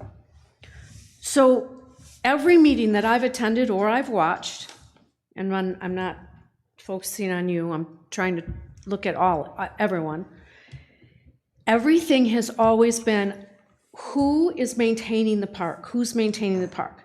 I want it to be the whole situation that happened, which was a political situation when we created the park, which made it not the most pleasant thing to do, but we did it anyways. I did it anyways. I took the garbage that was thrown at me, and I still want to be there for the park. So when the DDA brought up this option of possibly, which they brought up, one of the alleys are now going to be, or Starkweather is going to adopt the alley. We would like to adopt the park, and this is what we would like to do. And I'll be real quick because I know you guys are just, it's been a long night. We want to restore and replant the landscaping hedge adjacent to the future children's area with proper water, with proper solution. The things, they won't die, I promise you. We'll take really good care of them. We'd like to work with the tree board to replace the Christmas tree with a suitable specimen that will once again serve as a centerpiece for our holiday celebrations. We'd like to provide seasonal treatments, feeding and maintenance to improve the health of the trees, the turf, and the landscaping. We'd fund the cleaning and sealing of the decorative brick and the pavilion base. We'd assist with weed control and seasonal protection of vulnerable plant materials, which means basically if we plant new flowers and plants that we would make sure that they're fed and weeded. We would fund the water costs necessary to operate the irrigation system throughout the growing season from spring turn on to fall turn off. And we could easily average that like we do in our own homes. Our water bills are all the same. And coordinate proper spring startup and fall winterization schedules with the village administration. Provide retraining on the ratio irrigation platform as well as the pavilion and sound and lighting systems if that's required, because there has been a turnover of administration. So a lot of those things could have slipped through the cracks. And work collaboratively with the village leadership and the Department of Public Works on future improvements, including restoring the operation of the historic drinking fountain. This is not just merely a proposal, but it's a commitment that we would like to take on. And it would solve a lot of problems. And it would give us a beautiful centerpiece park. We'd also like to work with the village because we know that the president the DPW reports to the president. We know that there's a leak down underneath the pipe that's underneath the drinking fountain that causes some puddling up. We'd like your cooperation. We'd like to work with you and the DPW in solving that issue so we could. Last year. Sorry? We did address that last year. It's still puddling up. It's still coming through. So, and we don't want to, start digging. So I have a question. I'm sorry. I didn't know you were going on. So what I'm understanding, you want to adopt the park, mitttv. Exactly. With no cost to the residents. Exactly. Okay. We're a nonprofit. You're good. We'll do the work. Okay, great. Thanks. Oh, and this gentleman here, Matt Hugh is the owner of Black Swan Irrigation. He's a ratio expert, and he does a lot of our work, and he's willing to train the village, whoever you decide. It used to be the clerk. And I swear you ask him, it's so easy. If you had pushed that button, you would have been able to see roses in that area and how that whole thing is structured. And you would have been able to see how the irrigation is structured also. So, Thanks. and they'd be available to do it tomorrow. To the council regarding, thank you, I appreciate that. To the council, I would like to volunteer myself to work with them and report back to this board as far as what's going on. Because we're obviously going to have communication. So you want to be the liaison? Unless you want to deal with them directly. So you want to be a liaison? Yes. Do we want to create this? What do we want to do here? Can we have motion? I don't mind picking up the phone and communicating. I mean, does it have to be a whole 9 yards? If so, then yes. Yeah, I think it's a great idea. I mean, as to the technicality on how we have to provide like a contract term, we're allowing them to adopt the park, but I think it's an amazing offer for us. I think it would be silly to not pick her up on it. I guess just a couple of concerns, rules and procedures. We do have, if it's added the night of, we're not supposed to make motion on stuff.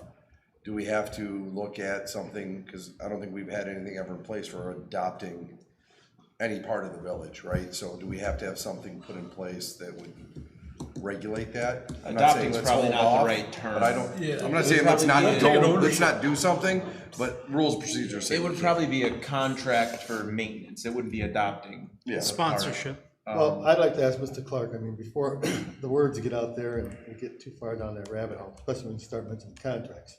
Yeah. Mr. Clark?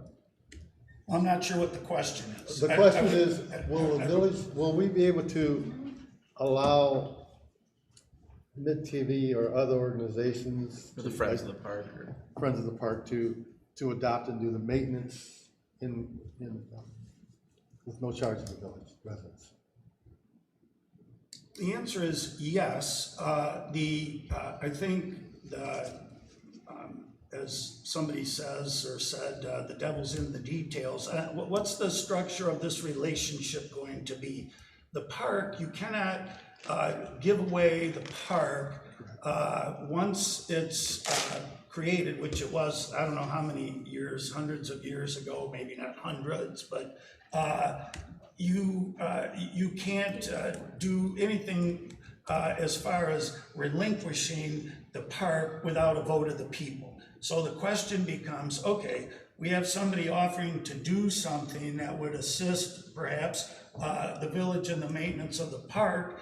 Yes, you can do that, but I don't know if it was Mr. Kerr or somebody else mentioned, well, what about a contract? That would make sense. And I'm not talking about something that's an inch thick, but just an agreement between the village and whomever is going to provide the service, and what are the terms of that going to be?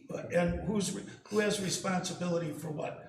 To me, that makes more sense and is my recommendation, as opposed to listening to a presentation, which was very thorough this evening, and then say, yeah, that's what we want, and then come back a month later, a year later, 6 years later, and say, what was it that we agreed to?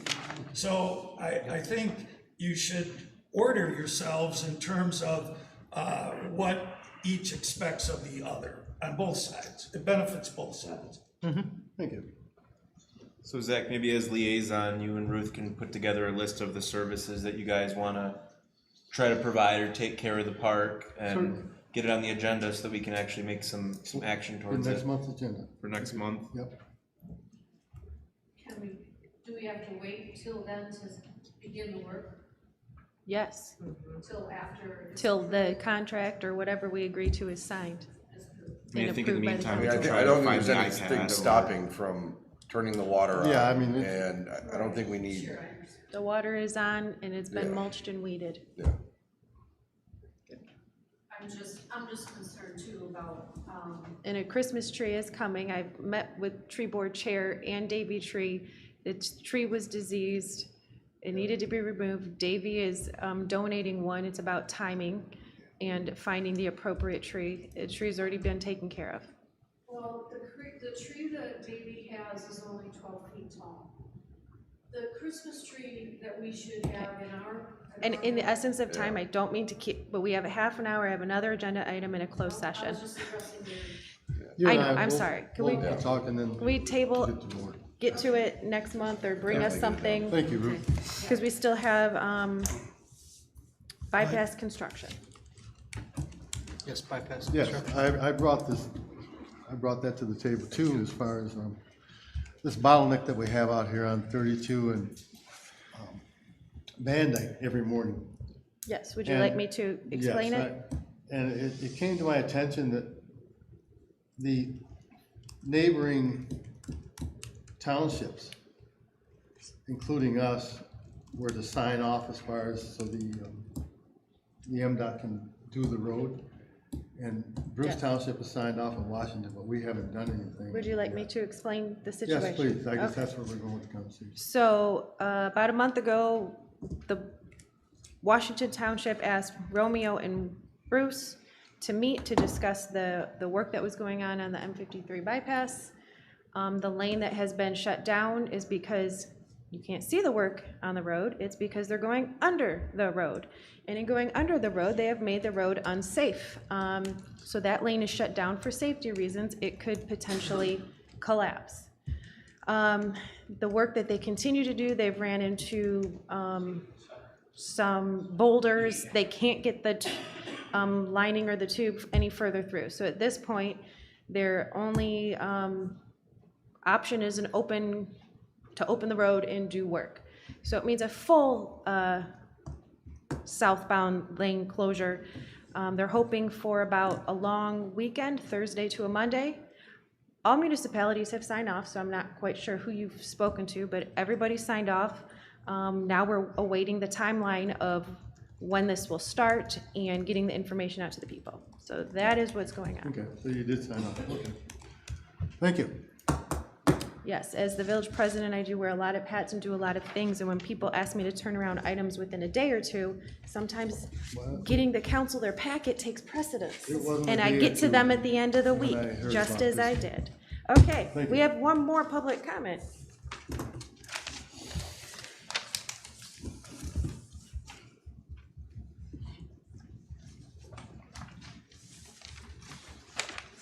Sharon Smith, 377 North Main. A couple of things that I took note of, one of them being the 7 million that was going to be going on the ballot this November for 7 million. If we only had, 4 million for the first round, that was for 3 quadrants. We've only got one left, so why do we need $7 million is just a question. And I know that it's been talked about before that for large jobs, like the quote for the backflow program, we need to get 3 quotes. I don't know why things get put onto an agenda when there's just the one from, what was it, the HydroCorp proposal. And it wasn't clear to me who is going to be getting the other bids. I hope somebody takes ownership on that so that it doesn't go any further. Or doesn't have to wait any longer. And then also, it sounds like the chief is going to be taking on, looking into, other governance, or other municipalities and whatnot about e-bikes and things like that. And I'm so glad to hear that, because when I sit on my porch, there's this little guy, he's probably 8 years old, he's on a little e-scooter, it's a battery one. He flies, he goes as fast as the traffic does, and on the sidewalk, and I'm so afraid that one of these days he's gonna take a spill, and it scares me. So putting some guidelines around that is gonna be a very welcome thing. And then lastly, I just think sponsoring, I think Zach Throne just had mentioned, rather than doing a contract or something, it sounds to me like a little easier to say I'm going to sponsor the park or sponsor an alley, if that can help change the language that we put around those, or any kind of rules and regulations and that sort of thing. But I'm really glad to hear that Mitt TV wants to sponsor that park because it needs help. And when I can't sleep, I'm going to go over to the park at around 2:30 in the morning and see if those sprinklers are on, because I don't think they are. It's dry over there. Hi, I'll be quick. Marty Hutnick, 231 East St. Clair Street. I just have a couple things. I agree with you, Sharon. I'm so thankful that that park's going to be taken care of. Thank you guys for allowing that. And I agree with the sponsorship. I know when you adopt a highway, you don't sign contracts. It's a sponsorship form. Also, going back to the data center real quick. And I know you guys didn't produce the ordinances for us to read or anything, but have you considered like any violations? You know, what kind of fines are they getting if they fail to produce whatever our plan is? You know what I'm saying? And then how much is that violation? How many repeats do they get? You know, is it $500, which is a drop in a hat to them? They could $500 a day for 7 days. It's nothing, just something to think about.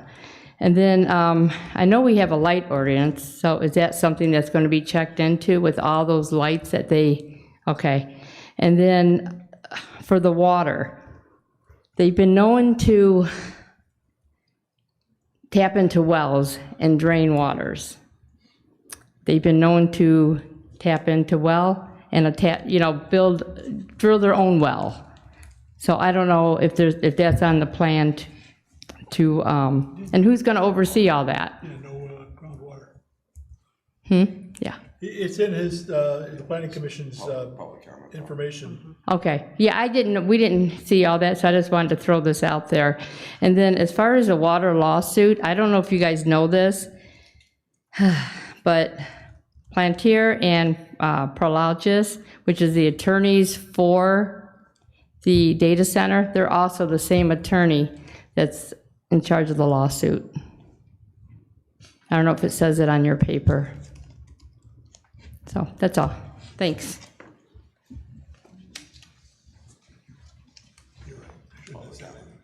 It's Betty Cassidy, 356 Benjamin Street. With those little e-bikes that the kids are riding, we've seen probably that same little boy riding around, blowing the stop sign. One day he had no shirt and no shoes, doing that, riding around. And we live like a mile from you, at least. I really hope you are able to do something with the park. I know it's a sore spot, but there's no reason that grass should be that dry. I think that's it. Have a good day. Thank you. Any more public comment? Okay, we will move into our closed session. Before we enter closed session, should we make a motion to extend the meeting time so that we don't get stuck in closed session? If you would like. I'll make a motion to extend. I'll make a motion to extend our meeting time to. Just extend it. 10:30. Don't put a time. We have a motion by Crone, support by Care to extend to 10:30. All in favor? Aye. Aye. We have a motion to go into closed session. Support.